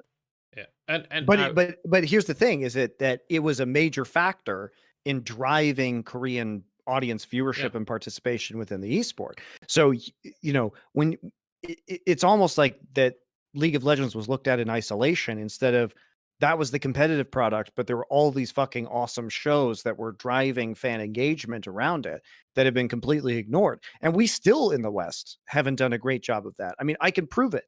Like, why was I able to create the most dominant podcast in the history of Western esports, which is Summoning Insight, in 2014, which was absolutely slamming every single other form of content? Like when I say slamming, I mean like not even close, like 10x the viewership of shows that Riot was making, right? Because I learned lessons from how other people were doing things, right? And now there's a bunch more content out there, right? Across esports. So much content now. Yeah, Crazy so amount. much content. We're Which is coming great. for you, by the way. We're coming for you. Bevvies are the boys. I mean, I'm helping you, telling so An extra viewership incoming. I will say though, like there's an extra factor to this in that like all of this kind of shoulder content, and obviously OGN had much bigger budgets because they were on television, they had much larger advertisers, etc., etc. But this kind of shoulder content does a lot to make the players and the personalities within the league actual celebrities, not just like 20,000. Why do you think I was like so real fucking happy follow, you know? about the Riot casters not being able to do any shoulder content when I was existing back in 2014? Basically, what Riot did was that they handed me the keys to the kingdom. Like by being able to comment not only on every single Korean League of Legends game, but to make a show that also talked about Europe and North America when Riot was barring their own casters from making their own content. It's just fucking free real estate, man. Like I was just sitting there being like, give it all to me.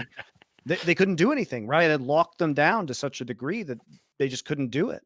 I mean, the only analog since then would be LS being able to co-stream. Oh, LS used the Monte LCS, playbook for 100%, right? I would have co-streamed if I had been able to. It just shows what, if you're given a certain set of circumstances that you can take advantage of and you have the gumption to follow it through, like as Christopher was able to do, making himself the preeminent League of Legends expert in that early era, and then LS was able to position himself as the same this year. You can run with things and circumstances and still reach a level of fame that, we spent a lot of this episode talking about fame, how it can be channeled, how the game has evolved to not support it as much. But if you're ahead of the game, like Monte was early and like how LS has been recently from at least a talent perspective, you can still eclipse things that everyone kind of only sees one way for sure. For sure. I'm going to shift the conversation on a little bit now. Sure. If that's all right. Because I do want to hit on the topic of rosters a little bit, if that's all right with you guys. Because I think there's a lot of interesting conversations to be had there. And I want to start things off with one of the most interesting rosters, at least in my opinion, in that of Cloud9. Because basically the whole roster, as far as I understand it, has been essentially announced at this point. So we've got Fudge, Blaber, Perkz, Sven, Vulcan, and then Rainover as the head coach as well. Rupert did leave. A lot of rumors from Jack himself about Mithy being on the coaching staff as well. Oh, really? I have not seen those. He talked about it in content recently. Oh, okay. And that would make sense because there are also a bunch of rumors that Mithy's no longer on Fnatic. Yeah. So. And Sven and Mithy reunited once more. With Perkz. Yes, it makes too much sense, doesn't it? Yeah, it does make an awful lot of sense. So this ain't no inside leak. Highly credible leak. What are your guys' takes on this? Because I think from Perkz' perspective, this is like a free ticket to Worlds, right? But how do you believe in the NA like I say resurgence? They've never done well at Worlds. Like, do you believe in the NA like uprising? Like, is it possible for Perkz to be able to turn the team around and make a massive what you got, success Monty? Give me your answer. on What the you got? international stage? I mean, objectively, they're going to be better. Like better than last year. I think it's a massive upgrade at the mid lane position. I know, Papa, you have like a mad crush on Perkz, so a lot of people do. He does. Good player. It's more than that. I think It's his biceps. I think what's so interesting about Perkz as a player is not only is he the best Western player of all time, he is also extremely marketable. He's also an exceptional leader for a team, emotional core. He's also an exceptional shot caller within the game. It's almost unfair how fucking good Perkz is at it. There's basically no fault. Like, it's not like, oh, Faker's great. Is Faker very marketable? No, right? He's not very personable. If you sell broccoli, maybe. Yeah, that's true. I mean, but like basically, Becco managed to capitalize. The thing about Faker's fame is that the fans had to invent broccoli to associate with Faker because he doesn't have a personality. Yeah. It's literally a man who said his favorite drink is water. Okay, so like we really had to stretch with Faker to make him like remotely a human being, right? Because he is just the embodiment of League of Legends, which is fine. I love Faker, but I think what made his tiers in 2017 like actually very, very important in terms of like the narrative, right? Sure, but also we could argue that was kind of the end of Faker's prime, more or less. I'm not saying anything. I know to avoid that topic. Yeah, I don't step in. I'm not an LCK guy. I don't comment on Faker's anyway, prime. That's not the point. We're talking about Perkz. So I think it's Perkz is just a ridiculous ad. Now there are rumors that it cost $5 million. The obvious question is, can I make $5 million if I'm Cloud9 plus Perkz' salary? So just the $5 million buyout that was ruined. 11.75 million is the total cost of his salary plus buyout. So $12 million. Jesus Christ. Can I make $12 million if I'm Cloud9 from getting Perkz? No. Like, I'm not going to sell $12 million in sponsorships jerseys. Maybe over the next 20 years, I can convert enough fans to being Cloud9 fans that I could maybe make that money back. But it's not a financial decision. Like, let's be clear, 100%. Cloud9 is not making a financial decision here. They're making a decision because they want to go big for their fans, and it's a prestige play fundamentally. There is no logical business sense to this. If they do make that $12 million back, that's very impressive, shows growth in the industry. But as it stands right now, you can't look at that objectively from somebody who knows the finances of the industry and say, this is a savvy business move. Okay. So credit to Cloud9 that they really want to put themselves out there and like do cool shit for NA and the fans. So I'm not trying to slam Cloud9. I'm just making clear the decision that they're making and the reality of it, right? I do think that objectively, obviously, he's like a lot better than Niski. He's going to bring more out of his teammates than Niski ever could, both emotionally and in terms of performance. I'm excited to see him again in the mid lane. I think Fudge is I worked a lot with Fudge when I was working for Cloud9 and talked to him on many different occasions and watched him play in Academy a lot this last year because I was doing the nines and that was part of my job. And I think he is impressive. And I think especially with how underwhelming Licorice was as the year went on, I was shocked that Cloud9 said, hey, we're going to run back the same roster. And obviously the decision to make Oceania players no longer imports, was a key decision factor. That helped it along. I think it did make it possible, but I think it was absolutely the right decision to make. So Cloud9, I think, is looking like they're in a great position right now. I think it's really exciting to be a Cloud9 fan at the moment.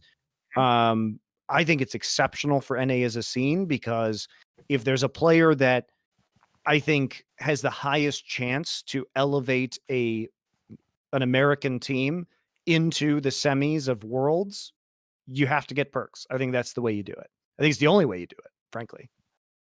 And it's also at a time where it was a trade-off, right? Bjergsen out was the big thing there. Potentially, there's obviously been rumors about Doublelift, and like he hasn't confirmed whether he's playing in 2021 either. And like that's a lot to lose in terms of in its own right. But we'll get in terms of mind share. It's like a lot. You're losing like your two biggest stars theoretically there, right? You've already lost one, and that's a big thing. So bringing in Perkz at the same time, obviously different teams, is like great for mind share, but it's so interesting to think about this roster because I think power level wise, you look at the players here, and it's an incredibly stacked roster. It's weird to say that about a player coming out of Academy, but I think the thing that I think about this team that probably a lot of people don't is my only question mark on the team is jungle and Blaber, and that's fair. A lot of people would look at Fudge and be like, okay, it's Academy players stepping up. I think this guy is really, really talented. Like maybe there'll be some teething pains like there was when Licorice started playing LCS at the start, but he'll get there. Like he's talented there.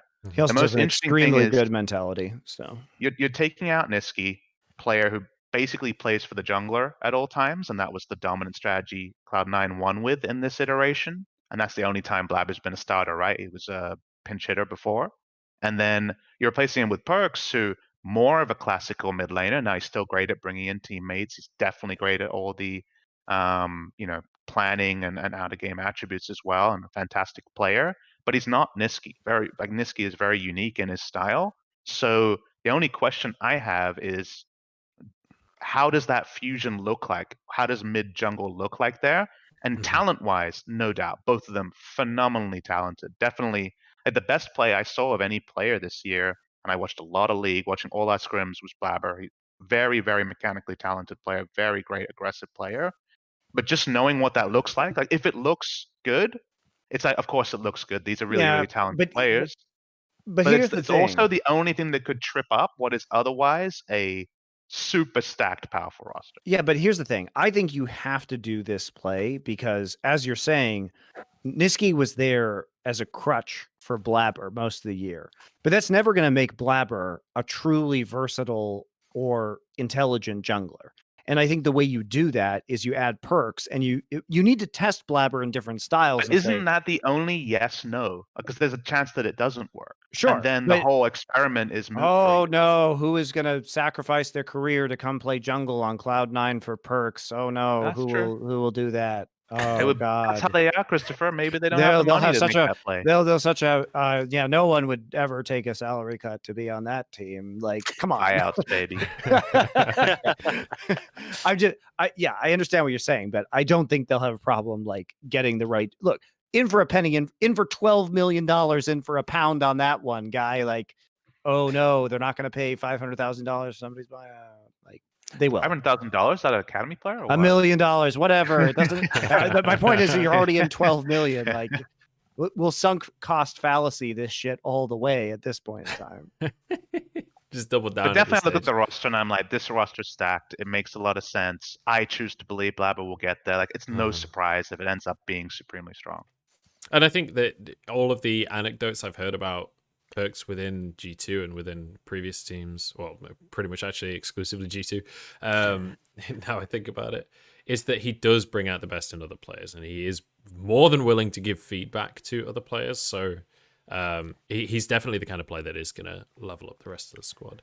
I think that's just on that point. The biggest thing for me for Perkz is like him going to NA. It feels like if you wanted to get like the embodiment of, hey, let's grab everyone by their coattails and like just yoink them up or by the scruff of the neck even and just pull them into what needs to be done. I feel like Perkz is that player. Like, he's very vocal. He seems to have a decent work ethic to him. And I think from at least the conversations I've had with people that are more informed than me about NA, it seems to be kind of setting up that mindset there. And it feels to me like Perkz is kind of the one to help that in certain situations. And his Twitter is going to be spicy because of that. Because he is going to fucking rail people. I can't fucking wait to see. I mean, Cloud9 X Perkz is some serious like social media firepower being put together. So there's going to be some interesting stuff going on there for sure. I'm very excited for it. I mean, I wasn't really into Perkz heading to an NA team, obviously, but I think this is probably the best situation he could have found himself in. And I do think that it could potentially elevate NA into like actual legitimate world semifinal contention if it goes well. Now, we'll see. I agree with Papa's reluctance about the Blaber situation. That's definitely a and I want to bring up a kindred, not the champion, but like a kindred kind of like worry is like G2, right? Like G2 Rekkles is announced, right? And you look at this roster and you're like, it cost a lot for this roster to be put together in terms of like how much power, like, you know, how much like best player in their role is on one roster, you know? And the most interesting question I have about this roster, the only thing I have to ask is, Perkz playing AD carry clearly wasn't his first choice, right? Like for 3 out of 4 splits. And knowing him as a personality and projecting what he'll bring to North America and Cloud9, remember G2 is also losing that. Yeah. You know, they're losing what it means to be on G2 esports with Perkz, because that's basically just being with Perkz, right? He's been there since the launch of their Games 2 to G2 evolution. And now we get to find out how important was that to G2? Like, how important was that intangible, as I talked about with like listening to CoreJJ's comms? What was the value there? And like subtracting that and adding a more skilled AD carry is a theoretical upgrade, but we might actually be able to answer some of these more intangibles. And what if removing Perkz's, you know, I guess human side does actually have a cascading effect? Because it's so easy to think about what G2 looks like when it works, but if G2 has some sort of low roll, you know, let's say there's 100 scenarios and 95 of them their talent overwhelms, the 5 where there's friction or the Perkz personality doesn't, then the whole region as a whole is going to lose out because so much of the talent is on one team. And there's a question then of like, obviously Perkz was very clearly the team captain for GT, right? He was the leader. He was the glue, right? Within the team. But there's also that could be said about Rekkles on Fnatic. And the question is get out that of here. Compatible? What do you mean get out of here? That is wait, he's the glue? No, I didn't say he's the glue. PapaSmithy said he's the glue. I said he's the team captain and the leader. That's not the same thing. Rekkles is the solvent that makes everyone dissolve off of Fnatic. Why do people keep leaving Fnatic? I don't think anyone knows the answer to that question. Oh wow! It couldn't be that we have knowledge behind the scenes, or couldn't be that. Oh All I'm wow! saying, There's know only what you're one. referring to, There's but only I don't one know. constant there's across very- all there's the very- years. No, I hear what you're saying, but there's very conflicting information on Rekkles. I feel like that's a fair thing to say. Is people hear the whispers about what he's like behind the scenes. They also see how driven and consistent he is as a player, and I'm not willing to cast a vote on that. But again, we get that tested in him coming to G2. Yeah. And the point I was trying to bring up was more that the Perkz effect, we'll call it, is actually going to be, I think, more apparent in how Cloud9 performs than it is in how G2 performs, because I think that the level of talent and the level of experience within G2 should transcend that. Like when you've got players like Jankos on the team, who has been somewhat like, if you're looking for players that are going to be like glue that will maintain a team's atmosphere and keep spirits high, people like Jankos and Caps tick those boxes. I don't think G2 is going to struggle in regards to that aspect without Perkz, but I do think that it will elevate Cloud9 in a massive way with Perkz on that team. I'm very excited to follow on because there's just a lot of, a lot's changed in these teams, and that's the only thing I'm scared of is like, what if it was Perkz? Like somehow bringing everything together, and like I'm AD carry, but I'm also like this and that, and strategic mind, and I'm also handling all the baggage of lots of players with a lot of experience and a lot of ego. Like I can't know, and if it doesn't work, it booms a lot more than just one team's performance, if you know what I mean. It's also the fact that G2's entire style has been predicated on this sort of free-flowing way of playing League of Legends. And that style is built off of an insane amount of trust among teammates that split-second decisions are going to be the right ones. And if you have a team that's based off of a very specific system of this player does this job, well, you can slot players in and out and not disrupt that. There is almost no way that I could see how G2 would be able to replicate this system that they have without Perkz, because the instant things start to go wrong and you don't have the right emotional leader at the core of that, and I'll just say this, Rekkles is not the right emotional leader, it just will cease to function. It will need to evolve. They cannot just play like they had Perkz when they have Rekkles. He's a different player. He's a quieter player in game. He's active in reviews. Like it's a different thing. So it's so interesting to see, and it's another hypothesis. And I will say I agree with their decision ultimately. From like a team management perspective, that style of League of Legends didn't win them the championship 2 years in a row, right? Oh, come on, dude. They're never going to get closer than they did. Exactly. That's what I'm saying. LPL. That's exactly what I'm saying. That's exactly what I'm saying, right? That iteration was the best it ever was in 2019. No, that's the best it's ever going to be. That's what you're agreeing with me. Okay. You're agreeing with me aggressively. So you're like, My point is, I agree that they changed something. Worse. I agree that they change something and try something new. Whether or not it works, I don't know. But like, no, you don't change anything. You've reached the pinnacle of what you can do. Changing anything is not going to help in this specific scenario. But isn't it a failure to keep it together and do progressively worse then? Yeah, they did worse this year than they did last year. So I think at this point, it's not going to get better than it did in 2019. Oh no, they made World Semis instead of World Finals. Like, okay, they were slightly worse, I guess. Like, we didn't even have MSI, so we couldn't even watch that. Like, what are you guys evaluating this on? One Worlds where they lost to the eventual winner? I think personally, like looking at guys, they lost the eventual winner last year too. I think what ends up happening is that, like, look, neither Perkz or Caps wants to play AD carry, right? So you end up in the situation where they both just get upset, and the team as a whole ends up going down because of the human part of the team. Like, whether we look at that like as the actual ability of these players, like that's the part where I'm kind of like, I don't know, maybe it is better to just actually get someone who's willing to play the position than sharing time between the two people that clearly aren't happy in the position. Mm-hmm. I actually agree with you there, Dagda, in terms of like, you could see that attention was wandering, and it wasn't enough to just win titles. I know Christopher's losing his mind about this. Me. You guys are all I'm saying is destroying my brain right now. There was a lot of mid lane ego going on there. I think both of them wanted to play the role. Like, it seemed pretty natural that just rolling that back for a third year and expecting better results was unlikely. That's my take on the situation. Can we take a look at the scope of this year? So first off, G2 is always a team that's going to perform better on LAN, and we didn't have them on LAN. Do they lose to Mad Lions and Spring on LAN? No. Okay. Did they try some wacky ass role shift that didn't end up working? Yes. Hello, are we all going to just ignore the fact that Perk's father died and maybe he wasn't as focused on the game and that might have affected their game plan to the degree that he was out for multiple weeks of this season and they couldn't actually regain the synergy with him moving back to the AD carry position? Hello? So I actually think the more important argument, if you want to go on like reasons that GT didn't do well, is that the meta was a lanes support the jungle rather than jungle supports the lanes meta. And it's more than just Yankov's performance. It's about how the team evolves to play that style, which is a style G2 has literally never played. Like, and most teams haven't played except for the Asian teams, generally speaking.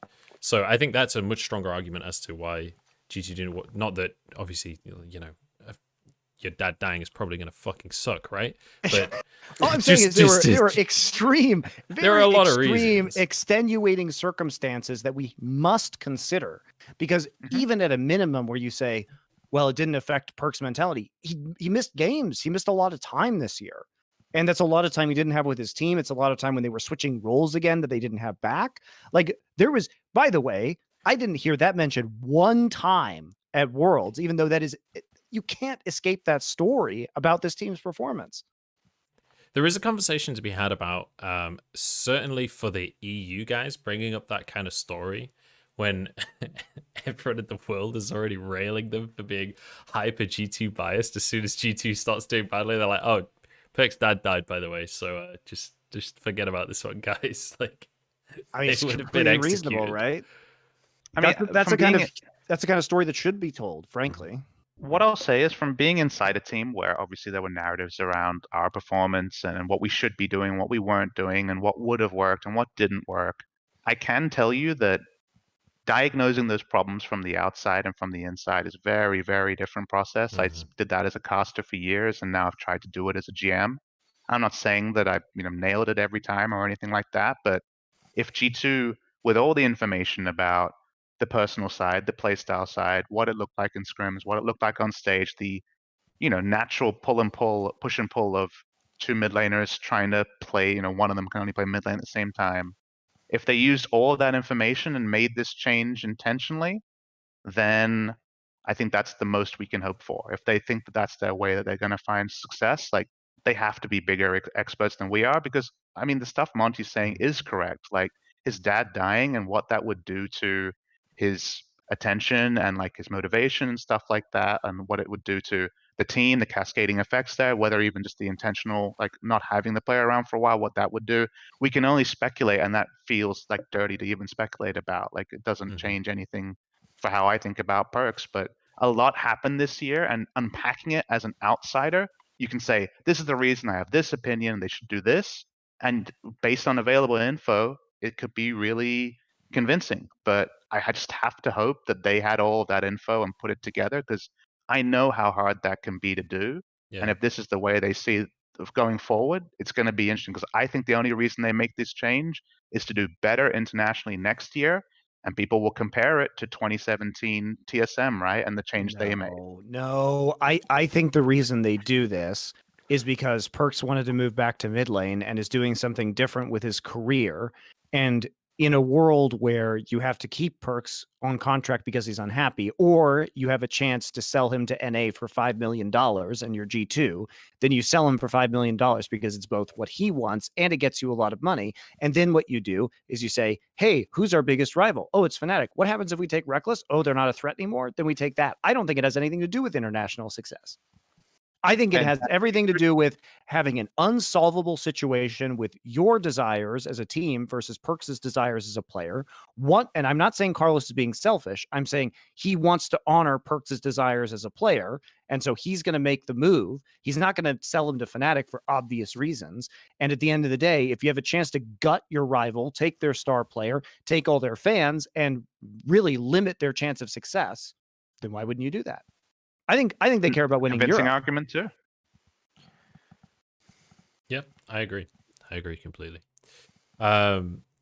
And also, there is a conversation to be had about if you are the dominant team in Europe, then maybe there's a weakened version of Europe moving into international play as well. But I think that's an entirely different wormhole that we could get lost in. There's always a lot of wormholes when you get these 4 yeah. people on a call. I'll tell you that much. I don't want to go too deep into that one because that is pretty much exclusively theoretical.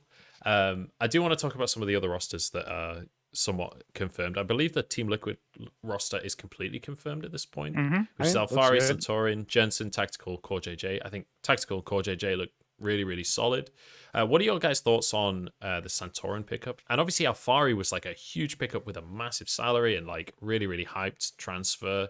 What are your guys' thoughts on this roster as a whole? And do you agree with the pickups? And obviously there was a huge amount of media fuss about the salaries that these guys were getting as well, because it was kind of much more public than previous League of Legends transfers. I think power-wise, it's definitely a change. You know, I feel like with Doublelift on the team, they needed a top laner who was selfless because Doublelift in general needs to be strong side. Like it's just how he's conceptualized the game for so many years. It's not that he can't play weak side, but it's just, you know, it's what he's used to. He's going to be a big voice on a team. I think with Tactical, you have more flexibility. He's naturally a different personality there, but they're trying something really different because while Alphari can play weak side, strong side, I think you bring in Santorin and Alphari to allow yourself to play through solo lanes more than just be a bot lane focused team, which not TSM in this case, Team Liquid has been for a long time. I think Santorin is very good at sacrificing. You know, you see him play solo queue and he can play carry junglers, but in pro play, it's, you know, you think about this year, it's how can I set up Power of Evil to hit his item spikes on mages and then carry the game. And I think he's going to have his role and like even just where the jungle proximity is on that team. If it can be flexible between all 3 lanes as it suits the draft, then that's just a really well put together team. If he ends up having like a natural tendency somewhere, and then it's going to be a potential source of weakness. So I'm very interested to see it happen because they've just never, like I would VOD review their games and like they'd be playing a champion who needs jungle resources like a Vladimir, and they just never go there, and they would lose winning Vladimir matchups because jungler would go bot lane no matter what. Now it's a different jungler, another experienced jungler coming in, and a carry top laner who can play weak side as well. The what ifs are there, but I can definitely see they're trying to answer a question. I think that CoreJJ played a lot differently this year when he could roam more because Tactical is extremely self-sufficient in the bot lane alone on a weak side. And I think that CoreJJ being unleashed on the map to help Alphari and Jensen is probably exactly what they want. I think that Team Liquid realized that Jensen did not, in fact, need a early game Lee Sin jungler like they picked up in Broxa, and probably to a certain degree regrets, you know, the change at jungle that they ended up making.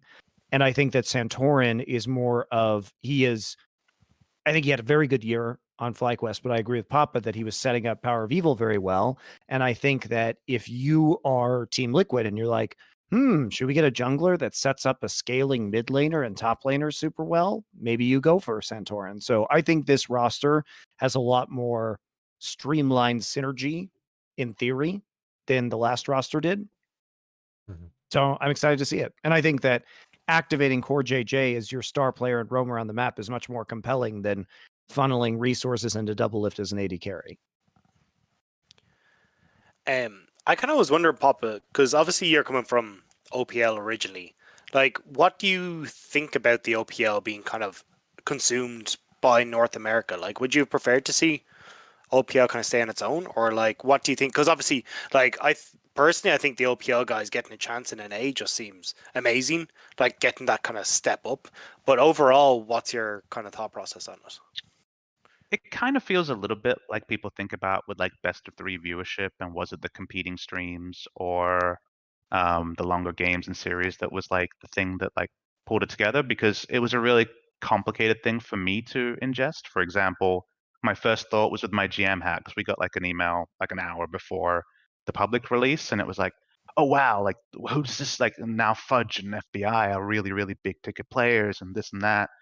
But then the personal hat came in because it's my home server effectively having the plug pulled, right? Like there'll be something going on there in terms of competitive, but nothing that will support full-time players. And I would not be where I am without Australian League of Legends, and the Australian server announcement at PAX 2013 was my first ever live cast. Like so much of my past is intertwined with Australian League of Legends that, having the plug pulled is obviously a very emotional thing for me to consider. And I think for immediacy, like if you look at the projected rosters, and obviously we have an internal like projected roster thing we update with every rumor we hear, the rosters are on the whole stronger because of it, especially AD carry gets 4 players who are better than a lot of the resident ADs were previously, with King's probably going to be, I guess, on Academy for C9, but you look in the LCS, Raze, FBI, Lost, likely to be playing somewhere. Who knows what's happening between EG and TSM with the Lost situation, but there's now just a pool of small pool of players who are top tier in their role who make the region stronger because they're residents. And I think you'll see players in Academy come through that again will make Academy stronger because they're residents. But the further question of what happens next year is the part where, like, for the immediacy, it's like as a GM hat, 2020 GM, you're like, all right, there's more resident players that we can plug into holes, gonna make the league stronger, and that's undeniable. But in a year's time where you don't have OPL games to look at, and these players have kind of been like playing solo queue and like almost again pub tournaments from season 2 level of competition, is being able to like justify bringing over OPL players in future years a real thing. Maybe when COVID goes away, you start flying in the best Australian players for like scouting grounds or something at the end of the year. But that's again like a snapshot, like maybe they had a bad flight, got sick, and then don't show up well. I think for the long tail of Australian pros, like any future ones, and maybe this is a decision they couched in, I'm guessing not though. I think it's definitely going to have a negative knock-on effect. But in terms of like right now, let's make the roster stronger, it definitely is an upgrade. So it's a real. Oh boy, I so disagree with this. Holy moly. I'm really curious how that seemed like a very conservative statement. I'm curious how you drastically disagree with this. Sure, because I think the OPL was an artificial ceiling that drove down player, basically drove down player competitiveness in Australia and drove really shitty salary caps on them because they weren't able to get big contracts in NA because no one was going to take them as imports unless you're PapaSmithy. So basically, I think that now there's actually hope for Australian players that they can have a good paying career out of everything that's going on here. And while what he's saying is true about, oh, well, they might have scouting grounds right now or something like that, I think that we've seen in other esports, particularly Counter-Strike, that when Australian players are able to escape Australia, they actually do quite well on an international stage, which also Mr. PapaSmithy's 100 Thieves would be, a prime example of in terms of the Counter-Strike scene. And I don't think that by trapping all of these people in extremely low-wage jobs in Australia, I think that a lot of gamers were looking at this and saying like, oh, well, I guess my ceiling is barely being able to eat. Now that's not the ceiling anymore. Now you have a cool ceiling. I mean, that's the counter argument, right? Is that for the cream, which is a lot of the players who are coming over this year, it's a massive upgrade. They're now going to be paid higher. They're going to be more sought after. Like, you're 100% correct on that.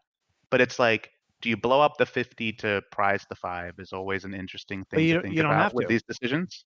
You don't have to. I think that a lot of people who would have tried to pursue esports in Australia, and yes, it would have been lower paying and stuff like that, aspirationally, now like 2% of them get in rather than 20%. And that's the trade-off that you have to decide whether it's worth it or not. And depending on which master you're serving, it is or it isn't. Well, I've got a deal for you, Mr. GM of 100 Thieves. I'm listening. I love deals. Okay, so my deal for you is you create your Academy roster as all Australians so that you can actually grow a grassroots scene from Australia, and then you'll get all the good Australian players. You turn NA Academy It's a into tempting idea. OPL. No, but my point stands. And a right? resident Like, academy right no, there. no, there is a real NA opportunity there. So you can say, oh, well, the OPL doesn't exist anymore. But my response to that is, there's 20 million people in Australia. If you really believe in Australian talent, then why don't you create your own farm system as an LCS team where you're the one who's actually sitting there in Australia cultivating this talent and scouting Who it? said I believe in in oceanic talent? There's good players, but I'm not I saying didn't say that. that. I Many said good players. if a person did believe in that, so I think guess we're that going to see people- if you do. I've definitely heard rumors and murmurs around stuff like that. I think it's there, but I will say that scouting oceanic players in a year's time is going to be a lot harder. Maybe that doesn't matter. Maybe it just means the best scouts will find good players, but I am worried about the future of oceanic players kind of still blossoming in 2 years' time. Look, That's I the believe part in I the don't know dream about. that NA actually means native Australian. Like, I'm 100% on this bandwagon right now. all I'm going to say, Papa, is we have a surprisingly large number of Australian players who were chosen to be in the LCS as a result of this, like Fudge over Licorice and everything like that. And frankly, like, for as few people as Australia has as a country, I think that they're pretty overrepresented in terms of esports across the board in multiple Casting esports. especially. Holy moly. Yeah, We definitely exactly. did well in casting. Yeah. So, I mean, I think in the long term in other esports, we haven't, like 100 Thieves is a great example. We haven't had a shortage of new Counter-Strike pros that have been integrated into the old Renegades and now 100 Thieves roster. There have been a cycle of Counter-Strike players coming from Australia that have succeeded in spite of that. Mhm. We've seen multiple Australian teams end up at majors or end up at significant tournaments. Greyhound is a pretty good roster right now. Renegades is all Australian again. By the way, I think the 100 Thieves core is likely to remain, as primarily an Australian team. So I guess I don't see it because I pulled that Renegades team out of Australia in 2015, and 5 years later, here we are still with Australian players in Counter-Strike. I mean, cream rises to the top could happen, but from my experience working in the oceanic scene for a long time, the cream was like capped, and now the cream is over to North America, and I'm not 100% sure it's going to be replenished in the way you think it is. That hasn't been my impression with oceanic League of Legends players. But Why do you think it and having happens in less- Counter-Strike but not in League of Legends? I don't know if it's server population or anything. I just mean like the best players in Australia were the best players for 4 years, kind of how it was in some other minor regions. Yeah, And some that's players fair. have since then come out that have been good, and they're going to be poached straight away. And then the infrastructure remaining will naturally be lower because, again, there's going to be less people who are full time. And I am concerned that people look at outliers like a Fudge, who was like, a crazy prospect in Australia and has done even better than expected in an A. And I do think that this will overall hurt more than it helps. So I'm down to be optimistic. Obviously, I want more Australian players to get a chance because I feel very connected to them still, even though I've been away for years now. But I am skeptical. But I'm ready to be proven wrong. I just look at it as a very good opportunity for a team to create an Australian-based minor league or farm system. That's how I view it. The history will be written, and I hope it's a Yeah. positive one. But I think it was a nice benefit that we got, to roster building. As a GM, it was like, holy shit, we got oceanic players. All right, I got some new toys to play with. But in terms of like what this means going forward, I choose to be glass half empty on it and ready to be proven wrong. Well, as a spectator to this debate, essentially, I'm leaning the way of PapaSmithy off the back of that one, this miniature debate. But I don't know, honestly. As you say at the end there, PapaSmithy, I think this is totally down to how NA reacts to the move on. And again, we won't really see the result for a couple. And to be fair years. to my argument is also predicated on somebody actually doing something in Australia. Exactly. So I would say I believe in my argument as long as somebody does something. Now, if nobody's going to do anything, then I do agree. So with what I've Renegades heard little returns of, like, to League of Legends. that it's going to be like tournaments to qualify for international events. I think those will be more Dota style, where it's like 5 boomers will come together, and because no one else has had any infrastructure to develop in, they'll like try to qualify, make it to Worlds or MSI, and then break up again, rather than any like we're training Yeah. up people things. So I choose to think that it's going to be like the same 5 people that you aren't really going to import because they're like older or whatever will dominate a small scene, which is kind of what it was like when I started in 2012. And rather than like they'll like use it as a chance to build up the next generation stuff, and that's where I see like not an attractive pool of players coming in each year replenishing like the dream would be. Mhm. So I'm going to move the conversation on slightly here because I want to talk a little bit about LEC, but I don't know. I'm just What, you gonna don't want ask to talk you about guys straight- TSM? What's their roster again? Well, guys? Can it's you still remind me? rumors, right? I thought the I TSM don't know. roster was still majoritively rumor. Yeah, nobody knows. Well, the rumor right now is Huni speaker, Power of Evil is apparently confirmed, and then Double F Swordart and Yeah, Perkz PoE is the head confirmed. coach. Yeah. And I know the rumor right now is that the Swordart thing is maybe just falling through entirely. I want to know what you guys think. What do you guys think about Swordart Well, going to Well, NA? I'm gonna I give think this a Swordart go, is gonna have a because whale of a Munch is time. the Sunning man. I don't know if Look. you've seen. Have you guys seen Joe our Munchables Sunning intro that we did? It is No. absolutely amazing. Him getting. I'm gonna see if I can find it. If you haven't, just I'll save send it to you yourself. after. But yeah, Um, Joe getting full makeup done to be the Sunning mascot is one of my favorite videos we produce from the LPL. Yeah, I'd love to see it. So I've been kind of the Sunning hype guy all year, but Swordart, I think this is gonna sound weird coming from the Sunning hype guy, but I think it's fair to say Swordart is sort of beyond his peak as a player. Oh yeah, for sure. And I yes. think in definitely. the next 2 years, if he stayed in LPL, it would only get worse from here. Like he made it to Worlds Finals. I don't like. No offense, Swordart, I love you, man, but like I don't think it gets better from here in the LPL. So I think for Swordart personally, this is an incredible move in terms of setting himself up for success. But also, I think that he can still Are stand you up with the best. accusing in of TSM of LCS. taking an Asian support past his prime? How, they've never done that. I know before. it's controversial to say the least, but I'm willing to make that statement. So But I I know think- what TSM is trying to do here, and I think that's the part that people miss is they're like, oh, don't they know that like Swordort's kind of falling away as a mechanical player, which I don't think is I think unfair he's to say. I still thought he had good, a though. really good Worlds, right? I don't think he's. I just want to clarify. I don't think he's a bad player, and I don't think that he's like. When I say beyond his prime, I mean like his prime was pretty fucking good, right? Like, Look, I we still know think that he's you're gonna- trying to like backpedal so that no one like snipes you out of context there, but like Which is lame, everyone's just by saying the way. his I'm okay mechanical with people ceiling, taking me out of context. he's but- past his mechanical ceiling and then some. You know, we can say the same But thing I think the about mechanical Faker. Still ceiling a really good required in player, LPL but- versus LCS is very different, right? Yeah, and that's part of it. But I think that the thing that TSM, like I 100% know this to be true, is that TSM wants their own CoreJJ, and that's what they're reaching for. Is finding an experienced person who's been vetted personality-wise, who can be a leader, who can do what CoreJJ does in those in-houses, where it's just like he's just playing people like marionettes and just carrying the game himself, and that's what they're reaching for here. Now, is Swordart that player? Is not really something we can know till he gets to North America, till he gets his head around the move. So much of CoreJJ is like, why is this person so doggedly trying to Yeah. raise the level of the region that he's chosen Especially- to be in? Especially when Swordart or like CoreJJ could literally collect the exact same Yeah. paycheck Yeah. by not Just like- doing that. So the thing about CoreJJ is unique, right? Is like Yeah, I agree. he has some human quality where he is trying to raise everything around him, kicking and screaming to very little personal gain. Like he doesn't need the rep increase. Everyone already loves him. I've met the guy, one of the most lovely guys you will ever meet, and very, very real Mhm. about what he's doing.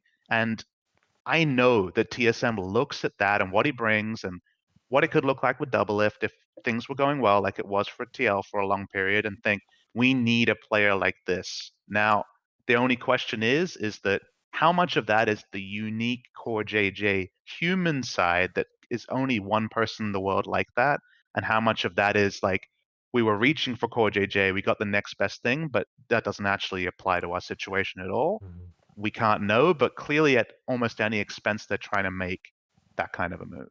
So correct me if I'm wrong. I think Bjergsen was the main shot caller on that team, right? And I think Mhm. from Swordart's perspective, like I know Swordart, at least from what we've heard from behind the scenes, is the man at the helm. So I think you can definitely get a CoreJJ-esque style from Swordart. Now, whether he can adapt that from language and from coming into a North American scene and a very different style, I don't know. And But I an org definitely with a think lot of Swordart pressure, could right? provide Like TSM has a lot of eccentricities as an org, as we've seen play out many times. So just having And that as a happen head coach again, with no experience. I mean, there's a lot of different pitfalls around it. And then if he's not energized and just ends up being a famous support past his mechanical peak and they can't leverage his obvious strengths, he's still a very talented Hey, can you overall remind me package. what They can happened go with forward. the last like system supports who were shot callers that went to TSM? It's happened a few times now. Can you remind me what happened to those guys, PapaSmithy? I mean, does that negate trying to do it again with even more money and fame? I don't know. Jesus. I mean, you literally got peak Sven and Mithy. You got peak Yellow Star, and you couldn't do it. Like, what I will say is the man is a ray of sunshine. And if you ever need anything Yes. to untilt you in a series, a smile and a wink from Swordart will do it. That man is, he's got a smile beyond any. The only person that can contest his smile's power is Karsa. So those two combined, I really wanted him to join Top Esports. The reunion of the Flash Wolves on Top Esports would have been something. But I mean, obviously his destination, we still don't know, right? There's obviously That's a lot true. going on that's true. with Swordart, with Palette, with all the people that are being linked to the position here. And I don't know I don't have any inside info on what TSM's doing. My favorite thing about Palette was Jensen Go saying on Twitter, like, well, of course Palette would go to TSM. He would make so much more money. I'm like, do you not remember all of those European pros who were offered $1 million contracts who literally didn't leave Europe to be competitive and because they wanted to stay in their home area? I seem to remember a lot of Korean players who literally didn't leave Korea because they wanted to stay in Korea and for nationalism and pride reasons. Like, just because he's making more money doesn't mean that Palette would go. I never know what the scale is there, because if the scale is if it's 20x, right, then maybe we're like, maybe we're talking. I don't know what the Vietnamese pay is. Everyone like. has a number, right? Everyone usually has a number. I will say that but the meme of SFM being the richest man in Vietnam is there for a reason, right? The Vietnam salaries, from what I hear, are No, I exceptionally get low. it. I'm just saying that you can't, like, competitive people do things for different reasons than money. And we've like why Jensen would say that when we have a million different instances of people literally not doing anything for money. Like, what do you think Faker could have left with the rest of the Samsung teams in 2015 for way more money, guys? Didn't do it. Didn't go to the LPL at any point in time. I'm interested to see where it all ends up, because there's a lot of stuff that's come unwrinkled. We obviously know that EG and TSM had their dealing that have been pulled back, and no one knows where it's all going to go. So I mean, does mean I'm just loving this. Even if they did get their top roster, I mean, this roster is just tragic. The TSM roster? Yeah, in terms of synergy or it making any kind of sense. It's a lot to take in. So I don't feel like I have a full idea on it, because it's like, what is Huni? What is PoE without Santorin, with a different type of jungler? Who is the AD carry? And how does Swordart apply? It's like a lot of different, like, again, we've been talking about scientific method, and it's like, I just kind of sit back and I'm like, it could come together. So Papa, as a GM, would you say that this is a good way of GMing a team? I mean, I've done exactly the opposite, right? Like, I have 4 players. So no, that's a no. Right there. I'm not saying that it's the best way. It's just a way. I think if you're gonna go the opposite way, they're going in a big style and they have an idea of it, but like, it's not how I GM'd my team. Doesn't necessarily mean I GM my team correctly. Holy shit! All right, well, that was the information I needed anyway. He may not have said no, but that was a definite emotional no. It sounds like Flame. Don't get me wrong. It's just we've gone exactly opposites, and there's probably validity going exactly opposites, because the high roll of this team is top 1. But the high roll requires so many junctures of like likelihoods that for it to all come together is obviously very unlikely, but they may have seen something that I didn't see. I can't tell you it's correct or incorrect. I can just say it looks very risky. Jesus Christ. Okay, fine. If you want to equivocate in that fashion, I can only laugh. I cannot stop you. So I do, obviously, if we're going to talk at A, I do want to ask you a little bit about 100 Thieves. I believe your roster is fully confirmed. Is that correct? Yes. Yeah, We got it got now. Someday Closer, Demonte, FBI, Huhi, and then Zeeks as coach. Do you want to, because obviously this was a dramatic change from the previous roster. Do you want to kind of explain a little bit of the, because you said this is a totally opposite mentality to what TSM did? Do you want to explain that Well, mentality a little bit? it's the funny thing is it's a exactly opposite conclusion. That's why I said if you look at it, it's like I got 4-1, right? But like that wasn't what we started the offseason being like, one phone call. All right, 4 players get over here. Sunday's pretty good. Like it didn't start like that, but it came together like that. So, and at the end of the day, all people really see is the end roster. We're seeing a bit more from TSM and EG because of the like push and pull and like the stuff going on there. But usually you only see like what the final result was. And for us, we were eliminated from playoffs super early against EG, and we've been working since then on roster, which seems again like a counterpoint to like it was 4 players and 1, right? But everyone now knows the offseason goes in a lot of different ways. Golden Guardians for a long time were looking to strengthen, as they've talked about in their video, and then the budget cut happened and like their process changed. Clearly, FlyQuest's process changed a couple of times because they were reported to be the team landing Licorice early, and then they definitely weren't, and then they ended up signing him.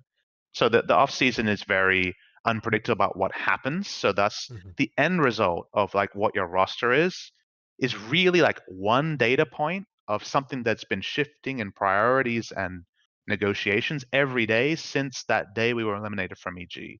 So since then, we've been focusing on what our process is, which is let's talk to all our players, work out what we didn't have as a 7th place team. Obviously, there's more stuff we didn't have than we did have.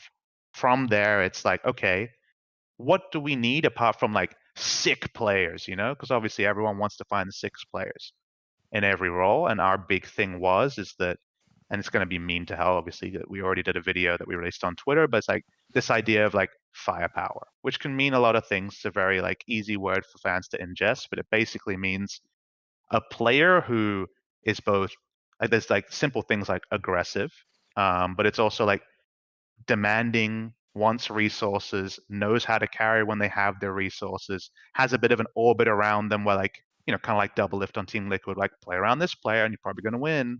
Like that kind of like demanding, aggressive style was what we were lacking. We had a mid laner with very low confidence in Ryoma between his own play and all the stuff that happened around him. Cody is definitely much more of a role player than give me all the resources and I'll, be the big voice to demand more. And that was something where we were just like, okay, we really want this. We really want someone like that. And we started to define, okay, so who are the players out there like that? So it was a lot of scouting with like multiple different scouts and pro players rating the performance. And we were mostly looking on team fights and basically how do people approach team fights? Do they know their threats and who they're focusing on? And all the things around like what it is to be a good fighter, because obviously in North America we don't have macro, we just fight at some point. So good fighters is probably a pretty good success condition for us. And then, okay, who's achievable, who's out there, who do we want to reach out to? And we were given a lot of confidence by management of just find the players that you think are the players, and we will support you in getting them. People have heard, we threw numbers at big EU mids and like all the best players out there. And of the players that we had on our like high firepower, championship level firepower players, FBI was the one who we were able to negotiate a deal for. And that obviously was a long process that was happening, then wasn't happening, definitely wasn't going to happen. And GGS were going to do this, and then the plans changed. So obviously you're doing all sorts of conversations and dealings and stuff along the way. But eventually FBI was available, and a player who we weren't zeroed in on in closer was available too, and we were able to pick up both. And that was like a core of firepower. We're like, okay, closer FBI someday. Like you just say it out loud and you're like, that sounds very, very delicious. There's a lot going on there. And those were the 3 players. And you've seen a lot of teams do different things, right? Like verbal agreements very early, or some teams, something falls through and they're still without a roster later. And it's, do you lock in something or have a conversation or like lock in a direction early, or do you wait and see what happens? Is always a very interesting part of being a general manager. We were like, all right, we love these 3. Let's figure out where we go from there. And obviously it eventually ended up with being a core of 4, like that was many conversations and further research and decision trees later. But at the end of the day, we started there, and then we're like, okay, who adds value here? How does it add value there? And I talk about this more in the video we released, but for us, it basically started with this goal of let's find firepower. And at the end, we have our 5 and we think we found our firepower. So while it could have gone a million other ways based on a million factors and different conversations, I still look at where we started, the decision trees that got us there, and I'm like, I'm really fucking happy with what we ended up with. But it was quite the process. So Well, Papa, I'm very unbiased, but I think that realistically you've done a fantastic job there. Like Jesus. personally, I just think To hear, overall nice you've done shirt, an by the amazing way. I'm job. liking it. I'm liking me and you. So I He's actually looking for do work, think by the way. I do think this roster is pretty good and like has an upside of like third place probably, because I don't even think TSM, if they get that roster, will be as good as this roster. But see, my thing is, and you can tell that I've been in the UK too long when I'm going to make this analogy. Okay, so it's like I've got my prime rib roast, right? And I'm sitting here and Delicious. like someday is like the fucking prime rib, and it's just so delicious. You know, it's exactly what I want in this roster. Mhm. And then you're like, oh, would you like some closer? And he's like the Yorkshire pudding. I'm like, oh yeah, it goes perfect with this prime rib. And then you come to me and you're like, FBI, well, you know, he's a little new, but you know, I like the horseradish, you know, spicing up the prime rib a little bit. And then you're like, oh, we've got DeMonte. And I'm like, no, I wanted like potatoes. And you're like, no, we got DeMonte. He's like the parsnip that's like crept into this, that it's there. And I take a bite out of it and I'm like, it's okay, but it's just filler for this dish. And I didn't really want it at the end of the day. And isn't it taking up a little bit of my appetite that could be used to eat more prime rib? Or even some mashed potatoes, cream spinach, any of the shit. Where's the gravy? And it's a very obvious community perception, Boohee is right? not the gravy. I'll tell you that. I think that like if you think about it as like someday, you know, top 2 NA player, depending on top laner, depending on who you talk to, closer, you could argue the same. FBI, who he best bot lane in playoffs. Then the question is rounding out that roster with another firepower player, another super hard carry player, given the reality of, you know, resident and import things and things like that. Like very much when it comes to rounding that out, it's like of the players that we can consider as an NA resident mid laner, we want a player who accentuates what we have already. And that's the thing, is that I think DeMonte fills that role very, very admirably. I think he is a great fit for that role in terms of being able to, and we use the word glue player in the video, but he can play with the jungler like Niski did with Blaber. We're all golden glue. He's the greatest glue player. I don't know what's going on with golden glue. I'm going to be honest, but fair point.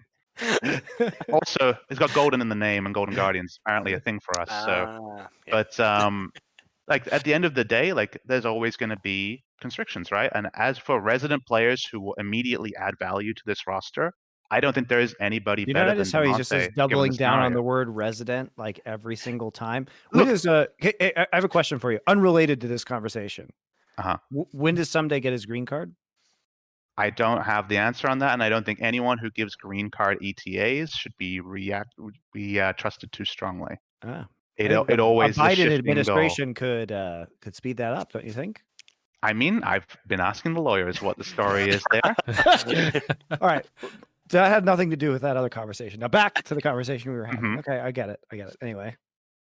I mean, at the end of the day, like I think the end result again is so amusing, right? Like we could have skipped all the hard work and then just been like, you guys got 4 good players over there, you know? Like that's absolutely not how it was, but at least we now know that with all the vetting that was done for this to be the roster that we come out with, like, and that we're all happy with it, and it's respectful to the process we put in.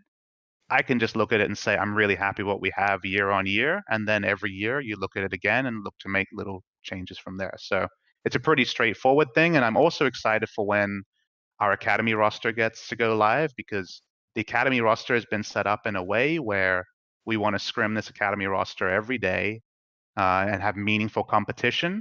And I think we have meaningfully good players for that as well there. I'm surprised Golden Guardians agreed to that.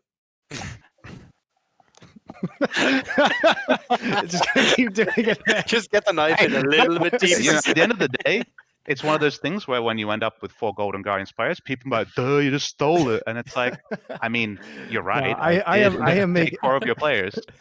I am making jokes. And like, honestly, I don't think there's a problem with that, because Golden Guardians, I think, did do very well at the end of the season and had a lot of upside. So I don't necessarily like, people can make jokes about it, but I don't see it as a negative GM move. You know what I mean? It's like, could I take this good team but also add a way better top laner to it? Why wouldn't I, mean, do that? if you have weird ego, you'd like change more pieces so it looked like your own work or something, you know? Like, oh, you should have changed more so people could like think more of you as a GM, but that's not the process we were running. It was very much about vetting and making the correct decision. And it's almost more crazy that it came out this way, because if you were like looking to make intentional tweaks for like some sort of like public opinion, you would have done it, you know? Like, this was just our process came to this conclusion. And at the end, it's a big meme. But if we win fucking games because of it, people are going to forget the memes and appreciate the wins really fast. Yeah, and I think you basically upgraded at every single position, except for Someday. So how can you argue? Like, objectively, as a fan, Yeah. how can you Like, be mad? Like, I even though think- Contracts was performing well, like, is Closer a massive upgrade? Yes. Is FBI an upgrade? Yes. Is I can't believe I'm about to utter these words. Is Who He an upgrade? Yes, he is.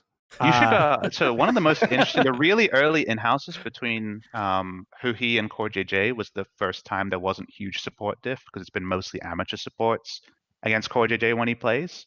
And it is, I mean, IOC didn't, get to hear his comms a lot, before all this process, but it is interesting to see what he's already able to put out there. And I'm very excited to see him develop over the next year, because it feels weird to talk about a support developing when the chronological age is on the older side, right? But he's played 1 full year of support, and he's already And at the a really player is impressive Who He. level. It's not about age. It's about who. It's not about how old he is. It's about how who he is.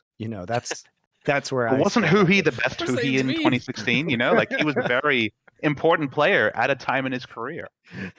Didn't Aframu train Huhi a lot as well? Oh my If I remember, or am I just all right? Okay, I'm just gonna. They're really good friends, but the training and like the role stuff Yeah. doesn't really fit there. So I don't. That's just like I don't know. That's Okay, a Huhi question to ask for Yeah. sure. I've not Even heard to about Monte, it. big upgrade. So I mean, I agree with you.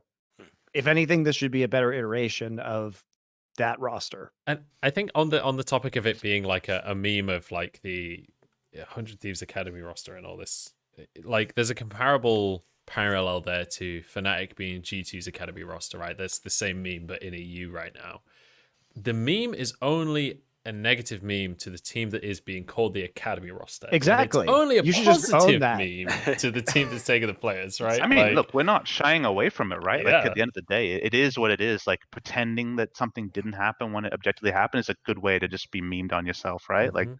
I think for us, it's just the problem I have is like we had our like end of scouting meeting, right? Where it's like, thanks everyone. Like I know how fucking hard everybody worked, but they all look at it and they're like, oh, like everyone's just gonna like think that we didn't do anything like that.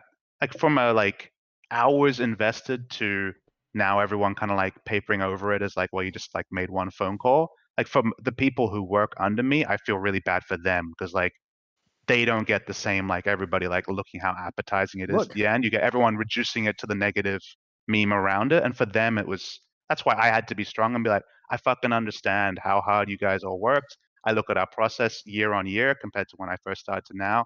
I see all of that and I credit you for all of that. Nothing is negated just because fans see the like Mhm. top level side of it. And the top level side of it is real. We can't pretend it's not. But that was the only part I felt bad was for all their work having this weird like now I can't feel as good about it. Oh, I earned it. Like that's the part. That's the only part I feel bad about. But that's a me thing to deal with my employees and recognize rather than anything that could be changed because it literally is 4 players from another team. I mean, I think it's genius. You worked all year and all you had to do was make one phone call. The efficiency is insane. Exactly, The baby. efficiency is absolutely Let me tell you, if I crazy. got those 2 months off and still pulled off the roster the same way, we'd be having a different conversation. I'd be like, wow, I had a really nice break and upgraded. But yeah, when you figure out like the dollars earned per hour, it's off the charts. Why do you man. think he has time for this podcast? He just saved himself. Exactly.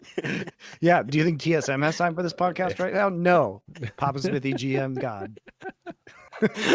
Well, I don't even know where to go from that. I just want to quickly check in with you guys. Are you guys enjoy yourselves. Do you want to keep going? Are you starting I to have wrap to go. things up? I have to go to bed, unfortunately, because it's understand. been three You've got a and a show half in the morning. hours. Yeah. No, I don't. But Okay, well. I have a baby that's gonna wake me up super Oh, you early. do? So I forgot about that. Congrats, I guess. Okay, well, we'll wrap things up then. Well, gentlemen, it has been an absolute pleasure having you. Dagda, Yeah, is it's there been great any fun. last things you wanted to add before we close out the show? No. No. All right, cheers, Rob. Irishman stares blankly at camera. Tune into LPL, everybody. Yeah. So I'll give you guys an opportunity to just shout out what you're doing right now and any plugs you want to do. Monty, we'll start with you. Maybe I'll do Summoning Insight again next year. We'll see. So maybe watch that. Otherwise, watch Flashpoint. It's happening next week. It's good. It's Counter-Strike. We have fun on the broadcast. We make skits. We have a cool animated hype video coming out on Monday. Nice. Sweet. All right, well, tune into Flashpoint, everyone. And PapaSmithy, anything you want to shout out before we close out the show? Yeah, shout out to you guys specifically and the LPL team. No, it's more important to me. Like, watch the LPL. It's a good region. It's got good casters. You know, it's obviously building a lot of fix-it stuff for years, but you guys, you know, kind of with everyone leaving, with Raz leaving as well, putting together a product without a through-line person, like, you know, myself for many years, Monty for many years, is actually impressive. So I don't mean this in kind of like some backhanded way or like I had nothing to say. I actually do think that people should watch more of your content and watch more of the LPL. And then for us, you know, we're definitely hitting our second year running of my program over here. I'm excited about what we've built, and we'll be releasing the heist and stuff, you know, next year and stuff when we get closer to things. But now that we've spent so many months with names on a document and putting things together, I'm just excited to get it all going. So I just want, like, you know, preseason to start and get the training in there. It's still a little bit further away. It's probably like around Christmas time that we actually start like building into the season, but I'm excited for it for sure. I do second Papa about watching the LPL. I think you guys did do really good work this year, and it was a pleasure to watch. And you know, I know it's weird because LPL has obviously been the best region in the world for the last couple of years, that people don't watch it more, but I think you guys have done a great job adding significant personality and fun to that region and helping out with be the bridge to the Western audience. So thanks for that. People find it very difficult. Made it a lot more fun to watch. And people find it very difficult to like pitch broadcasts if you don't have like someone who has all that experience, right? That's why it should be complemented. Is you guys have found your own style, you've found the like kind of like temperature check of the region and shared that with the fans and gotten people excited and hyped. And to do that dropped in, you know, 9 years in or something when it comes to the pro scene in China is impressive. Like, it is absolutely something you guys should feel good about, and I'm excited to see how it grows into 2021. Well, thank you very much, guys. And also thank you very much for coming on as well. You guys Pleasure. are absolute legends of the industry, and like realistically, a lot of our inspiration comes from you guys and people and your peers back a couple of years ago. So I'll echo that. Like, a lot of my learning to be a color caster was like watching used to on a couch in Korea, like streaming the games from like this shitty little webcam. Those streams are so MSI good. 2016, baby, we were there. We saw Whoosh's great big play. That was a good one. You know, Papa, if I think about that moment, by the way, and I think that we had like 20,000 concurrent viewers. This is before you could make money on Twitch by having that many concurrent viewers. Yeah. We literally could have just made a League of Legends couch podcast and been millionaires. So I kind of regret that. I mean, it was the co-stream after the fact, right? Like, we were only able to show the games after the official stream was over. So it was it was 20 show, I guess. concurrent VOD reviews. Well, rip our wallets, I guess. Rip our wallets. Don't worry, that'll just be Bevvies with the boys next year. You guys can come along. That's good. All right, well, we're gonna close out the stream. Thank you so much for joining us. It's been an absolute pleasure talking to you both. You both personal heroes of mine, so thank you for coming on the show, and I'm sure Dagda echoes that as well. We're gonna close that show. Thank you very, very much everyone for watching as well. It'll be on YouTube probably tomorrow, and it'll be on Spotify and Apple Podcasts as well. But with that, we're gonna close things out, so we'll see you guys in the next episode.